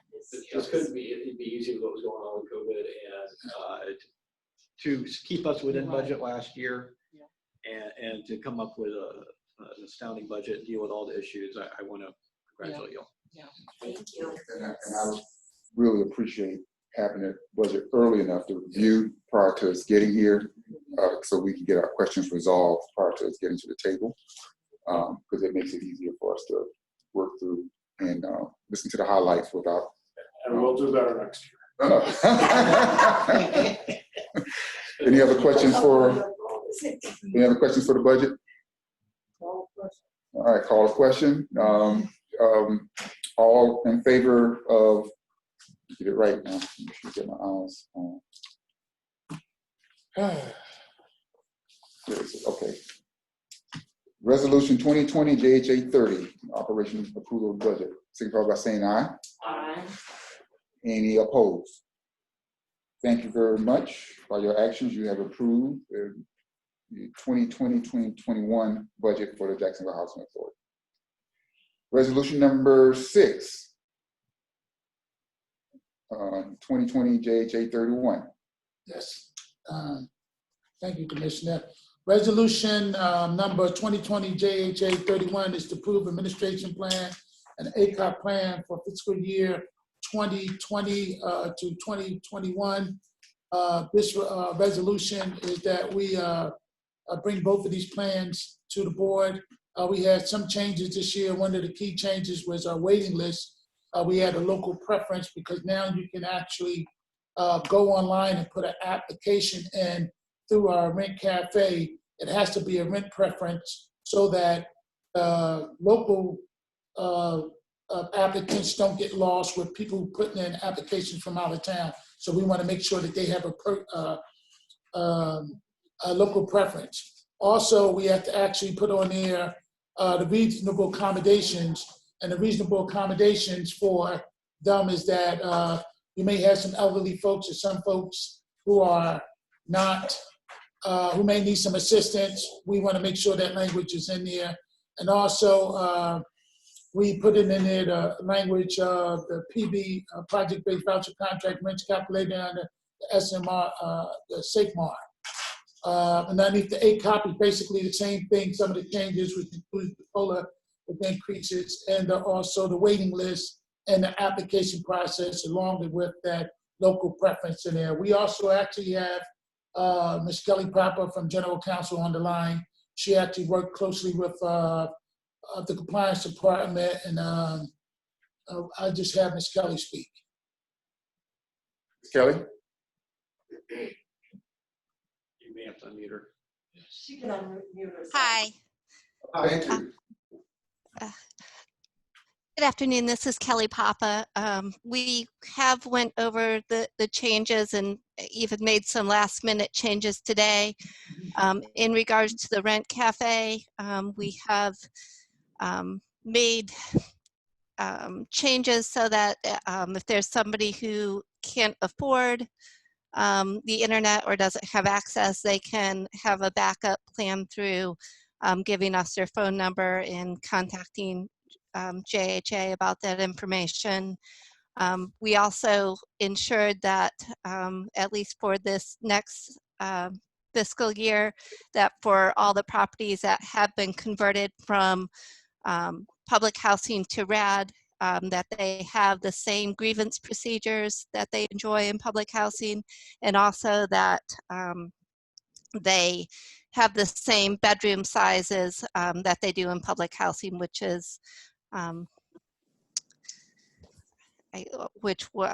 both were brought to our attention by legal aid, and we came to agreement on those areas. Thank you. Can I get a motion to approve the JHA 31? I make a motion that we approve JH 31. Second, Ms. Phillips. Thank you very much, Ms. Brock. Any other discussion on here? This seems fairly straightforward regarding improvements to the system. Yes. Mr. McGowan. I'm gonna swear every time. Half the time I'm just teeing them up to give the answer so that when the questions come up later, we have to address it. I want to address the public hearing waiver. I feel like I understand. Can you, Ms. Pava, I believe that be you, can you explain when the public hearing would have normally been required in this process and then why we didn't have to do it this time? I think that there were a couple factors in play. HUD did issue some guidance to public housing authorities on the public hearings. And normally we have, I think, three altogether with, I guess, the one we're having today being rather the final one.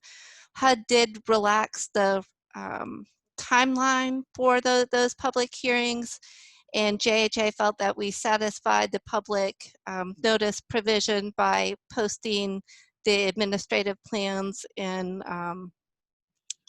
all the changes on our website. Yeah, that's fine. I had a question related to that as well, but I guess my question is, do we need to do anything outside of, or just from a promotional standpoint, to let the public know that these changes have occurred and residents know? Because these seem to be, important streamlined measures that folks need to know about. And I don't know if it's simply just posting them to the website may be enough. Are we doing anything else other to let residents and public know? Yeah, thank you. Once we get this approved, we'll make sure that make sure residents know from a perspective of someone putting in an application locally, they would receive the benefit and they would know what the benefit was, because they would have the local preference. And anyone, good customer service, anyone that calls us anytime, anyhow, even though there are folks who may not have access to the internet or can't do sign on rent cafe, if they came to the office or schedule an appointment, we'll help them out anyhow. Anyway, but definitely we get that information out on the website and reach out to them. And this is Ms. Papa again. I think what we did this year was we really scaled back from what we normally do. What we would have done differently in a non-COVID year is we had several revisions to our leases that we did not go forward with, just choosing to keep the leases as the same, so that basically they were voted on and approved last year. And the changes that we did make to this year's administrative plan in ACOP, really up until almost 1 o'clock today, we were ensuring that there wouldn't be any change to those residents in public housing, such as those residents who had converted, whose properties are being converted to RAD. Any changes that we were going to make, we have walked them back so that they still enjoy the same rules and same procedures as they did under public housing. So in that respect, nothing for them is going to have changed. The changes do involve rent cafe. We've addressed those where we've put in provisions so that people who have a disability or who do not have access to internet have some guidance there. But for the most part, that was it, that in the local preference which will just benefit those individuals in Duval County. Those are really the main changes that we made, were just as to online applying and into the local preference. Everything else will be the same for residents. Thank you. Her hand up and then I want to. Okay, Ms. Brock? Okay. Thank you. Thank you, Mr. Ms. Chair, I wanted to say, I think you pretty much have answered the question that I was going to ask. You said nothing else would change for those families that are in public housing. So those families that are in public housing that qualifies for, I'm just giving an example, 3 bedrooms, they're going to continue to get 3 bedrooms? Yes, ma'am. They are just as we are going to follow the public housing rules, which are more, I guess, resident favorable to residents, such as we are not following a strict 2 heartbeat per room for our RAD properties. We are going to follow public housing, which takes into account different generations and different genders. Okay, So that will not change for them, and it won't change. I think that's something that we may address in the future. But if there are new people moving into those RAD communities, they will still follow the public housing rules. Okay. Thank you. Phillips? Mr. Chair, my question is more, I think, in keeping with where you may have been going in making sure that these very good changes that are being made in order to address the needs of residents and potential residents, that it gets communicated widely enough so that people are aware of them. And is there a plan to have for lack of a better word, a campaign to communicate this information, not just to the residents, but certainly to the existing residents, but also to other applicants who may be thinking about applying? I know we have a PR firm that we work with, and we may want to do some public service announcements or some ads, or make sure that we have posters at our at each of our locations in order to alert people to maybe ask questions to ensure that they get the information they need, because everybody doesn't go to the website, even if they have access to it. And so making sure that people are aware of these changes and what's available to them might be worth us investing some time and putting together a campaign to communicate that information more broadly. Yeah, I appreciate that. That was my point. And Mr. Alexander's writing it down, so that's part of it. Any additional questions on JJ 31? All in favor? JJ 31, signify by saying aye. Aye. Any opposed? By your action, you have approved Resolution 2020 JJ 31. I think that concludes the Cost and Admin Committee report and section. CEO Search Committee, Ms. Phillips. Good afternoon. Good I'm going to try and adhere to what you got here for 10 minutes because I know it's been a long meeting, but a very good meeting with a lot of information, a lot of activity that needed to be addressed as it related to our budget and finances and the audit. The CEO Search Committee has worked very diligently. All of the members here, we have participated in most of those meetings as we could. And on September the 3rd, we conducted interviews of two candidates who were well qualified that the board, at a previous meeting of the committee, they were the 2 top candidates. Mr. Alexander was a part of the original pool, but he elected to withdraw from the proceedings, which is why he was not interviewed. There were some comments in the public comments that wondered why. And even though we stated it at our meeting on September the 3rd, I just wanted to make sure for the public that they knew that that was Mr. Alexander's choice, that he withdrew from the pool of candidates as a finalist. So we had 2 finalists. They were Mr. Pettigrew and Mr. Biggs. We do not have a report that I am bringing to the commission today because Mr. Pettigrew has informed us that he has withdrawn as a candidate. We did have another qualified candidate who was Mr. Biggs, but that would be something that this board would have to determine whether or not we want to move to negotiations with Mr. Biggs at this time. So that is where we are.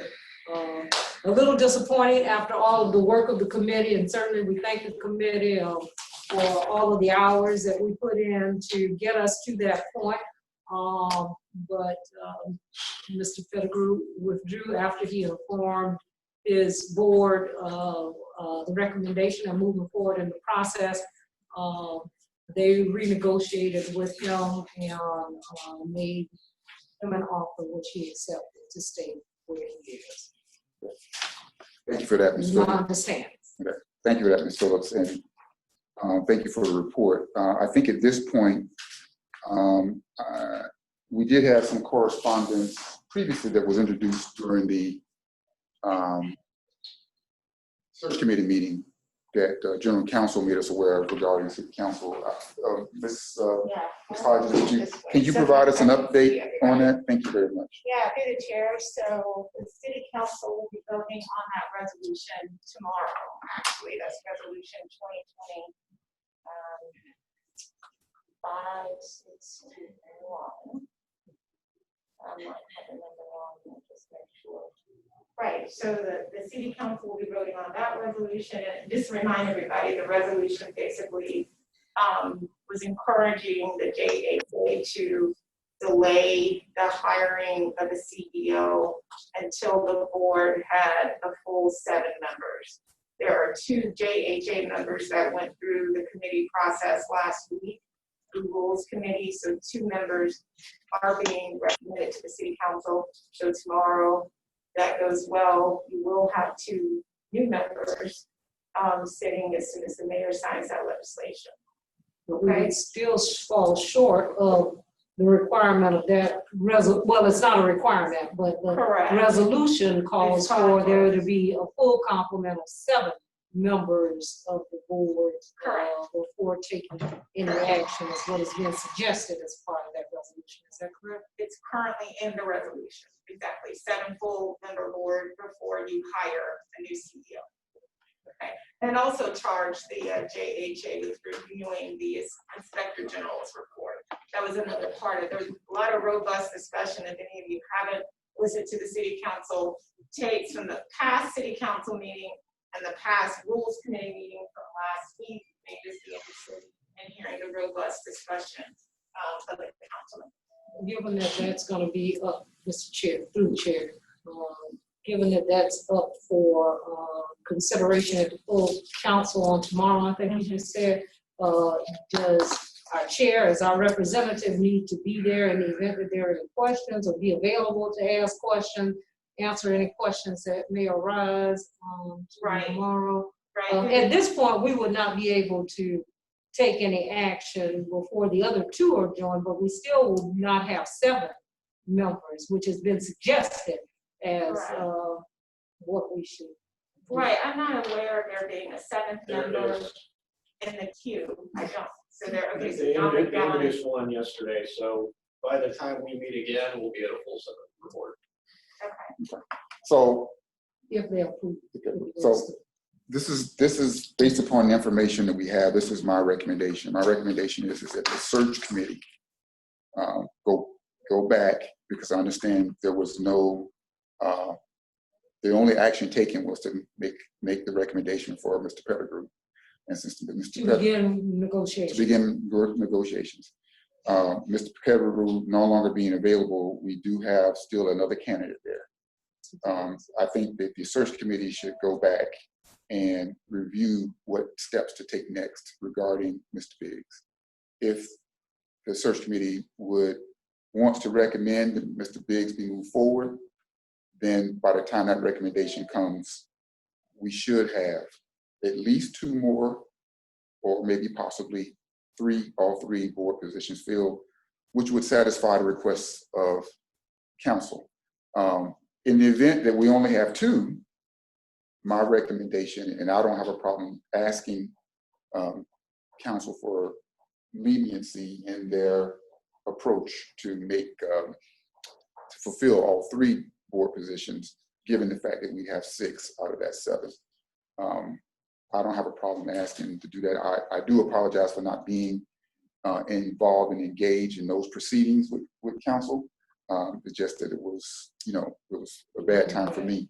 So, but that would be my recommendation from this board as chair.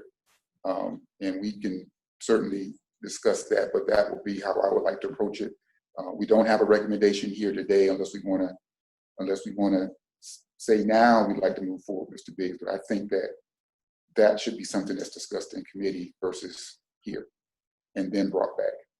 If at any point, and I'll put this out there as well, if we felt like we had and there's no rush really to take any significant action, but if we felt like we had the confidence of council, and with 6 members who had come through, then I don't have a problem calling a special meeting after the search committee makes a recommendation to name, to do the business of, the finished business of CEO search.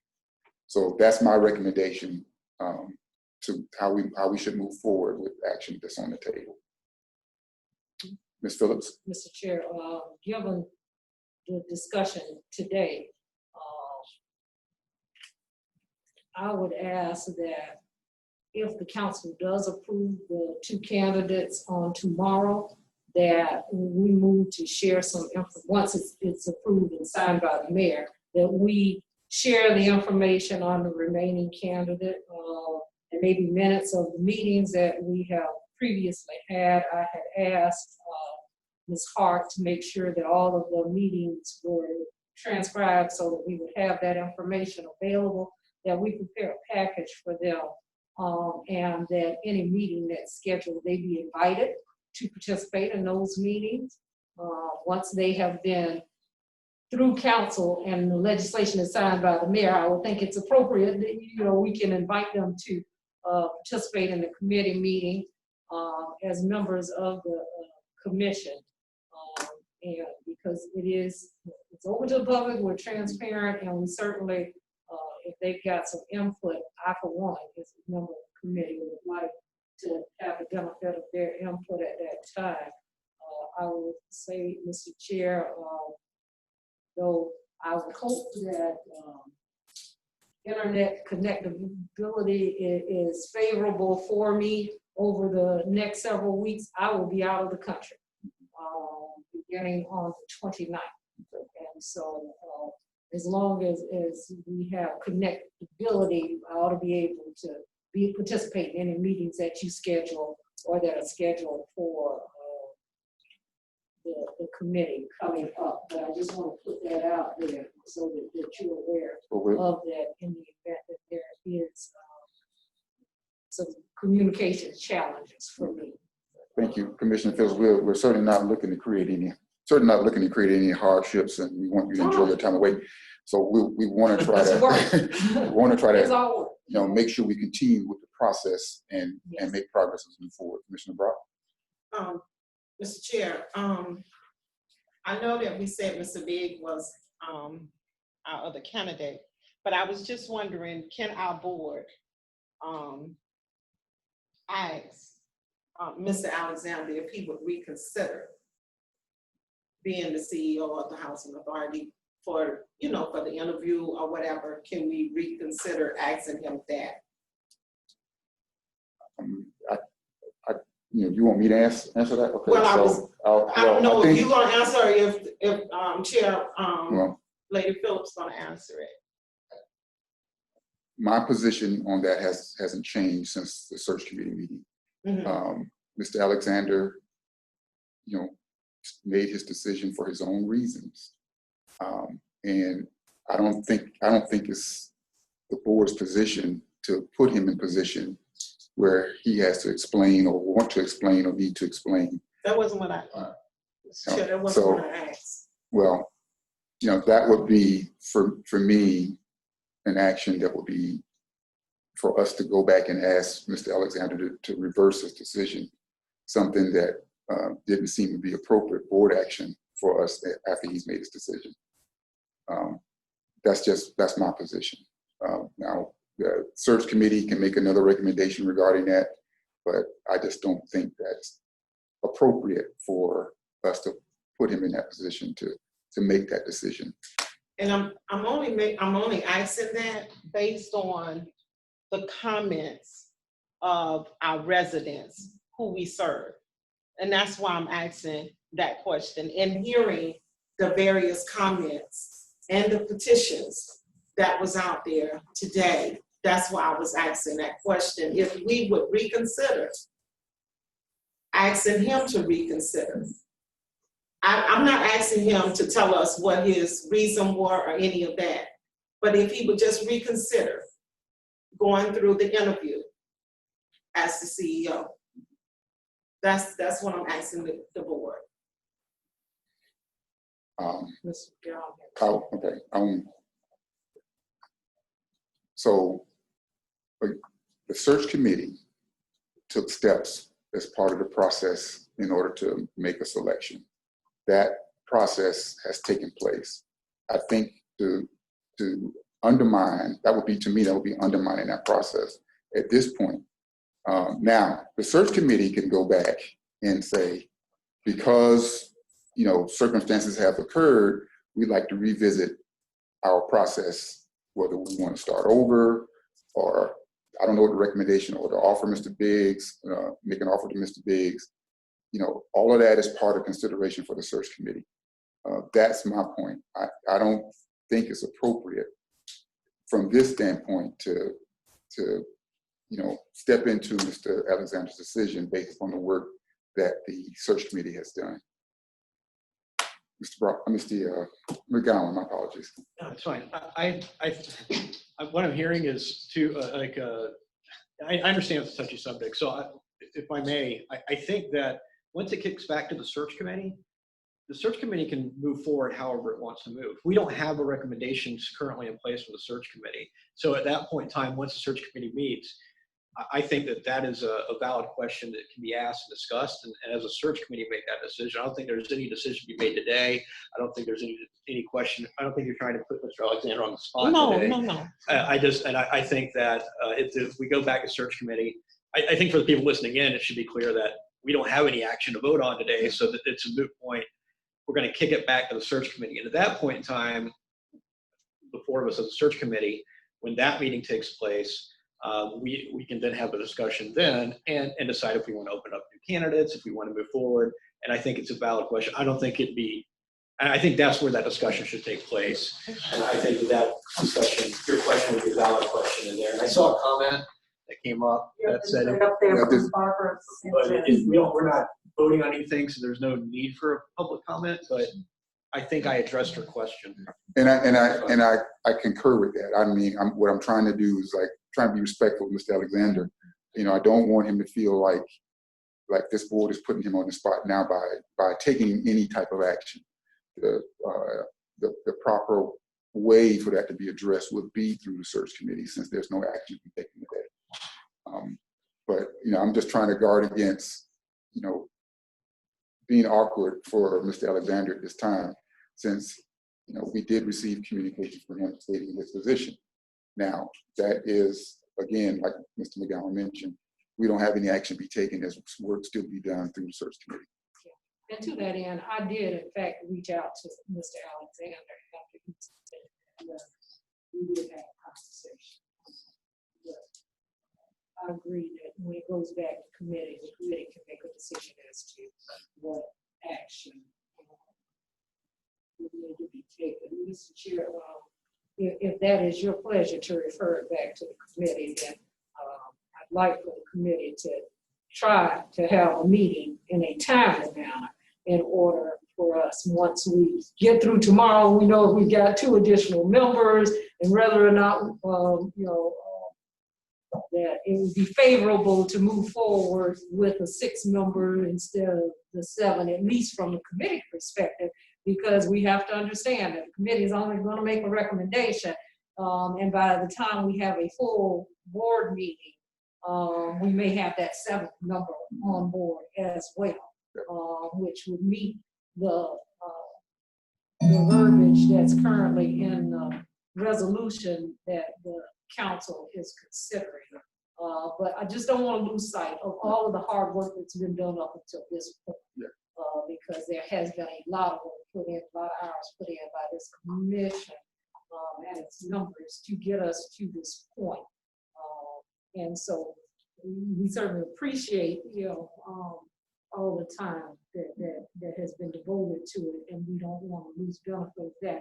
But I would ask before our next committee meeting, Mr. Chair, if we could have Satonia, we received some information about salaries of similar, but that was information that was dated.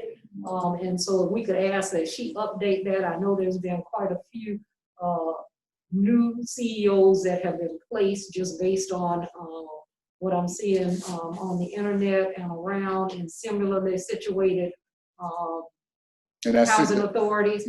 And so if we could get that information updated for similarly situated housing authorities before our next meeting. That would be next for your next committee meeting. Before the next committee meeting, that's exactly right. Thank you. And I don't have a problem. I think it would be, I think we have the confidence of staff to have onboarding materials for our new board members. Yes. The moment they get approved, and they, shall be invited to the search committee meeting, any subsequent meetings moving forward. Mr. McGowan. Just, there were some harsh things said about some members of this board in council meetings. I just want to say to y'all, I won't repeat what was said, but I just, as folks, thank you for everything you've done with this committee. I think that there's been some unfair judgments that have been cast about the action of this committee. Mr. Brock, I want to say thank you for everything you've done. I think you present a very valid view, and I want to go to that. And Mr. Griggs, thank you for everything you've done with us. I feel like there were some harsh comments that were made about this board that were unnecessary. Yes. And I want all of y'all to know that I support everything that y'all done in this, and which is one of the reasons I suggested that, Mr. Chair, as our spokesperson, that you might want to be available for the meeting to make sure that we accurately get on the record of the work that's been done. And I just want to say thank you, and I appreciate the report that's coming. I'm not going to take your thunder then, but I know that both committees, when I was chair previously, I set up 2 committees. One was a governance committee, and one was for the search process in order for us to find a candidate to become our CEO, as well as to address some of the issues that were brought up as a part of the IG report that was done that led to the dismissal of our previous CEO.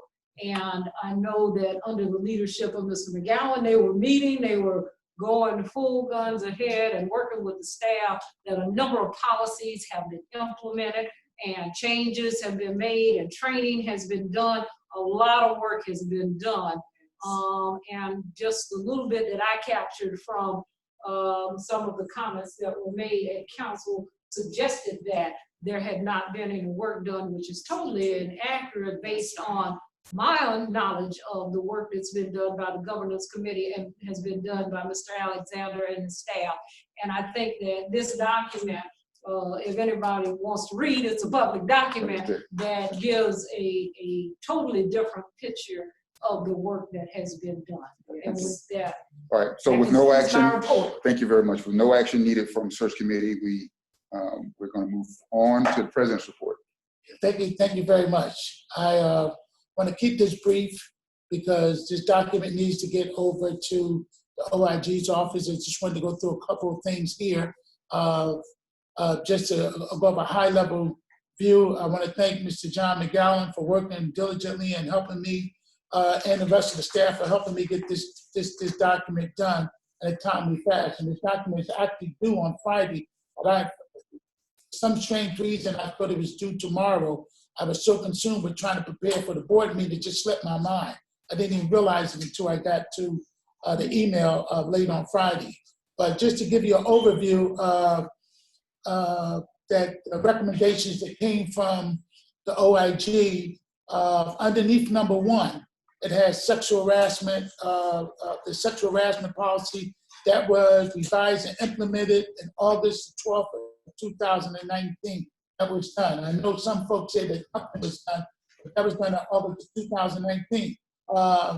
That sexual harassment policy included several different things because we had a couple of sexual harassment policies and we combined them, which was it responded to question B, C, and D, the harassment and conflict interest and the sexual harassment. All of those followed underneath that new policy that we created, 116.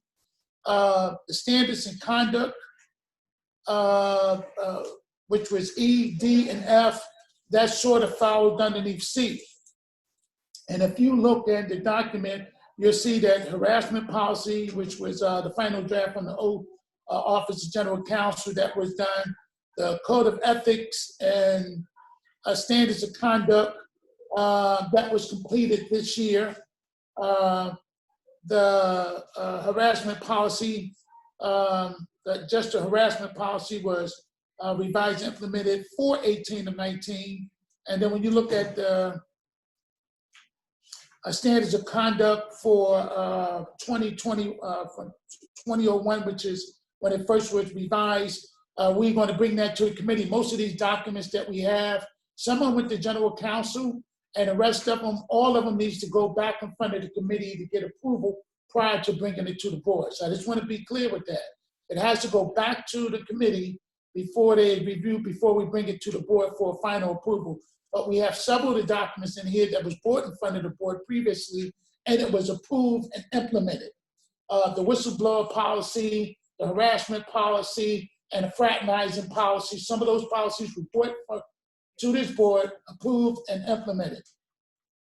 And it goes on and lists every single thing, every single document that we have is listed in it, and we have the outside employment, the compensation policy, the workplace investigation, every question that there was on here, with the exception of maybe 1 or 2 of them, we have created a policy, or and that policy either went to general counsel and we received it back, or maybe a few things are sitting out there, but there has been a lot of work done on these policies, and this document has not just been sitting out there. And I just want to also put on the record and be noted that we received that report last year, and keep in part, this October would be 1 full year, but we lost 6 months to COVID.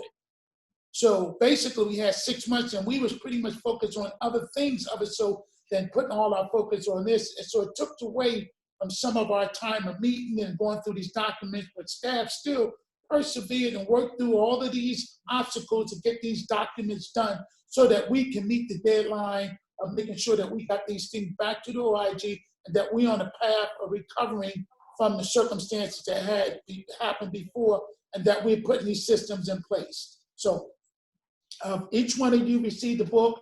I need to make sure that that book get over to the OIG office, because I made a promise to get there by 5. I'm going to send them an email copy and give them a hand copy, so there's no discrepancy if they get the documents. Also, I have a copy here of last time before we went to the board with the Centennial Towers project. We had some concerns about where was the origin of this development. So I actually had a document created, and I'm gonna pass it out to the board so that you can read and look at. So when we get to the point of possibly closing with this Hogan Creek document, closing with this Hogan Creek project, you will have some historical information on how do we got to that point, unlike what we had before, so we can avoid the obstacle that we had at Centennial Towers. I'm gonna pass this document out to everyone so that you can have it and give you some time to look at it. And at some point we will either discuss this in a committee meeting or discuss this in a small workshop, since we have some new board members coming along and they'll actually be up to snuff on this document. I hope that we'll discuss that in asset management. Yes, that'd be good.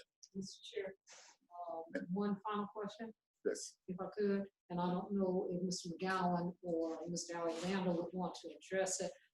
based on your comments and based on Mr. Gowan's comments and just my knowledge of where the governance committee was and the staff was on this, do we have a timeline on when you're going to bring those policies back to the board at this point in order to be able to put this to rest? We know that we have to revisit them, and one of the things that we talked about was putting a time frame on how often these will be updated going forward.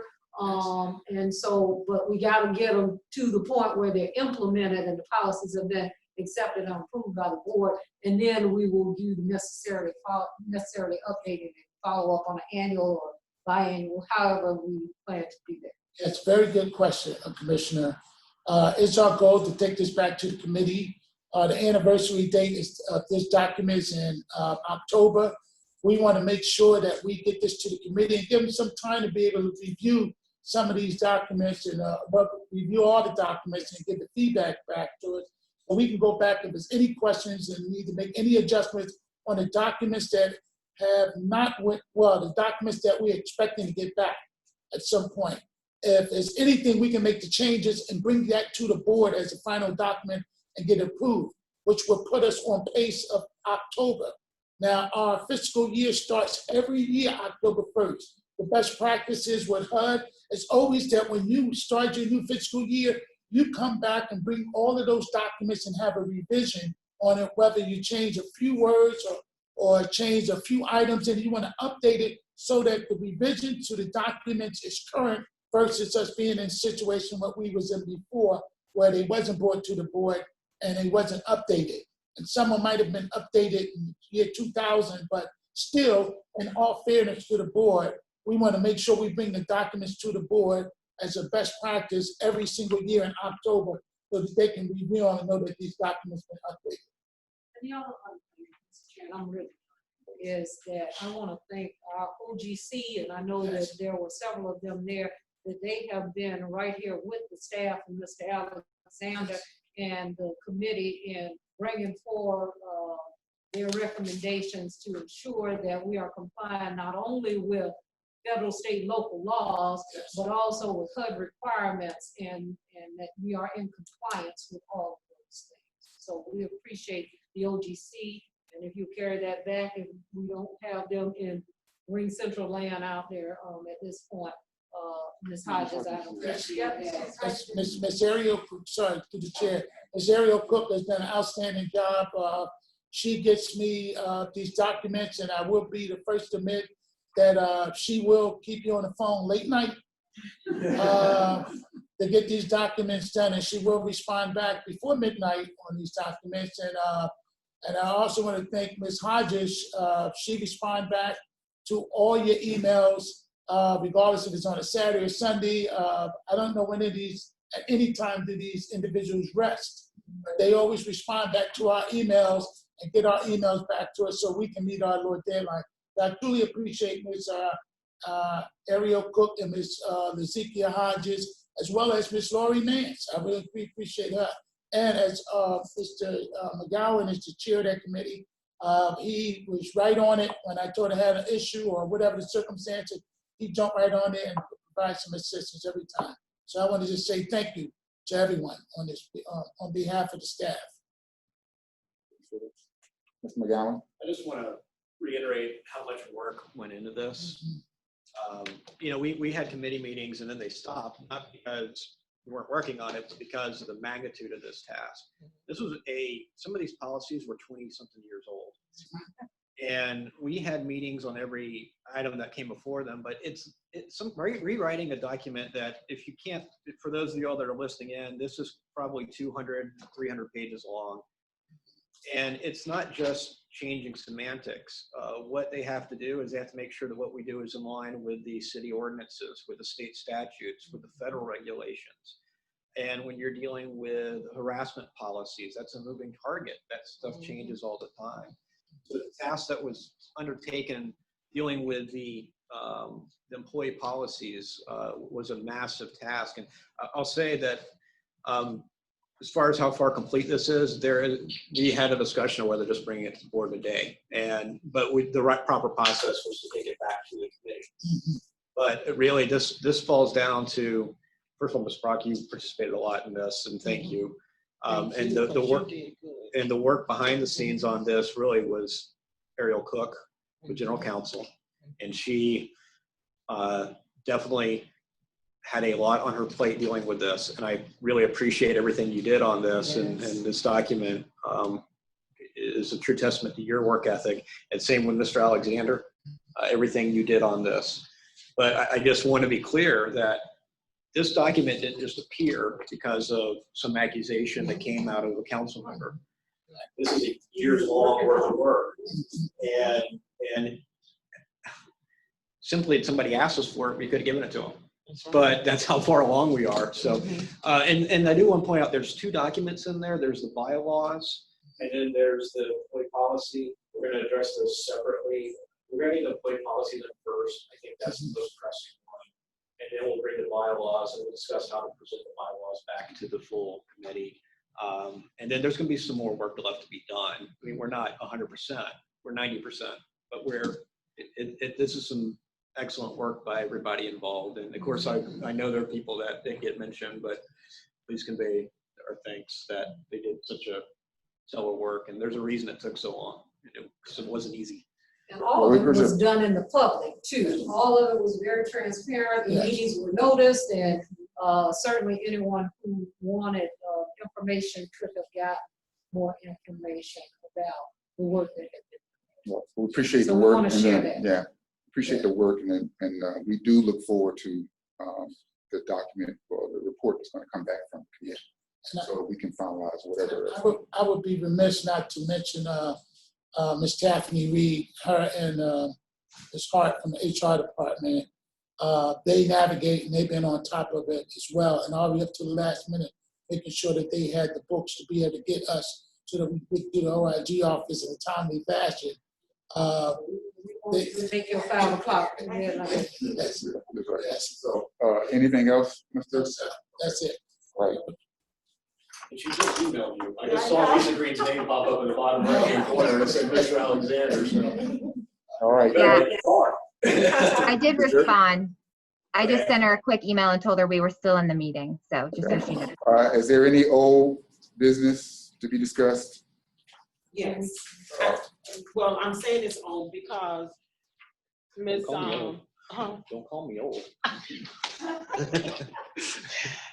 Miss Susie, removed from the board, and I had asked, and we were going to take it back to SSE. I had asked about a one-time bonus to all of the employees for COVID-19 because of the work that they had done, and I just want to bring it back to the board.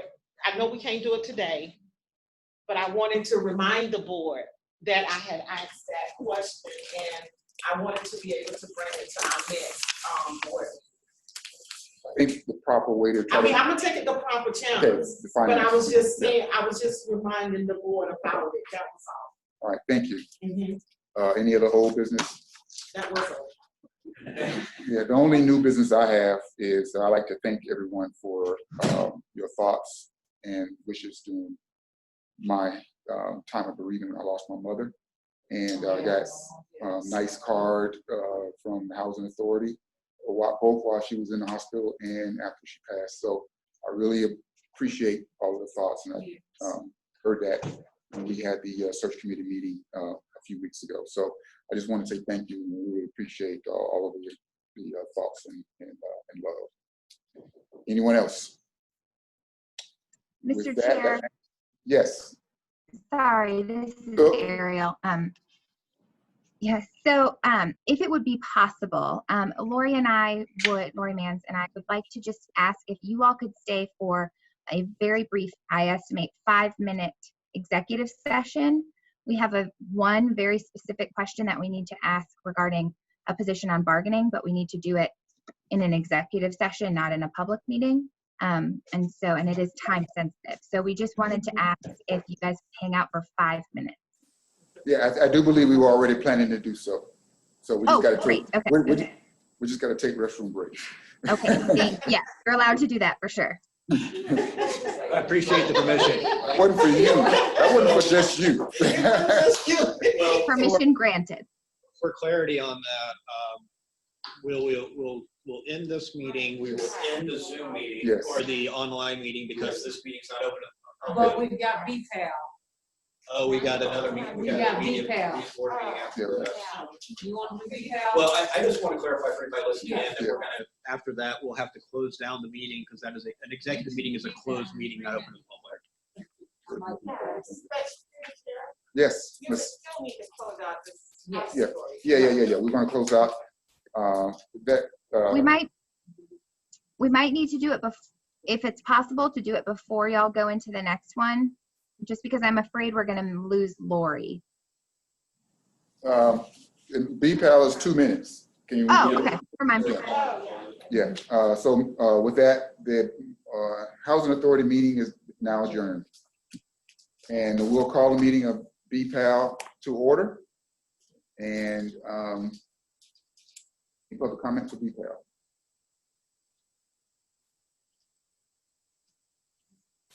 Don't see any. All right, approval of minutes for BPAL. Move approval. There were no August BPAL meetings. Okay, no minutes, okay, report.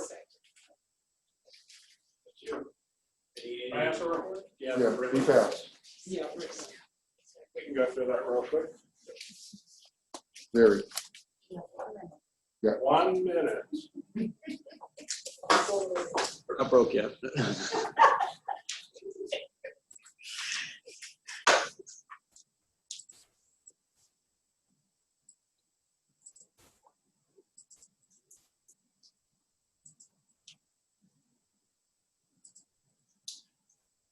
Okay.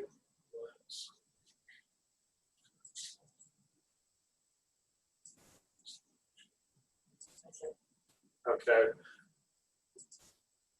So we have our Brentwood Park financial statements as of August 31st. Again, we are 11/12 of our way through the fiscal year. So for our income, our actual income year to date was $22,009,363. So we're 98% of the way through our budget. So we're doing excellent with our income.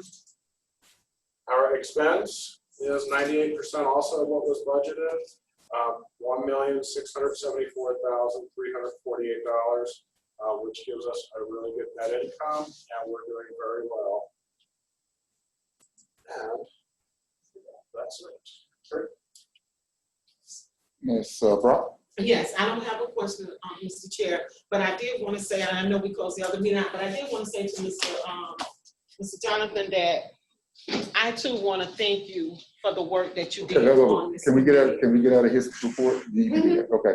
Oh, you want to make a motion? I'm sorry. Yeah. I make a motion for the Brentwood report. We don't have a. I don't think we need it. Okay. Yeah. Okay. All right. Good. Okay. You good. Okay. I just wanted to thank him for the work that he did do that on this on the OIG report. Thank you. And any other comments there? BPAL meeting is adjourned. All right, Ms. Cook. Thank you, everybody. So we don't want to leave this meeting, then we just gotta stop recording. No, we need to kick everybody out. Yeah. Because Yeah, or we can kick everybody out, or if somebody wants to just call me on their cell phone and put me on speaker, either way. Whether I saved it or not, that's another question. And Miss Lizzie, you say that would be safe to do it that way. Yeah, 'cause you Call wanna her make on the sure. phone. Yeah, because you want to make sure ain't nobody on. Right. Yeah, so I'll call you, Ariel. Okay, so I'll get off of this and then you'll just call me. Yes. Okay.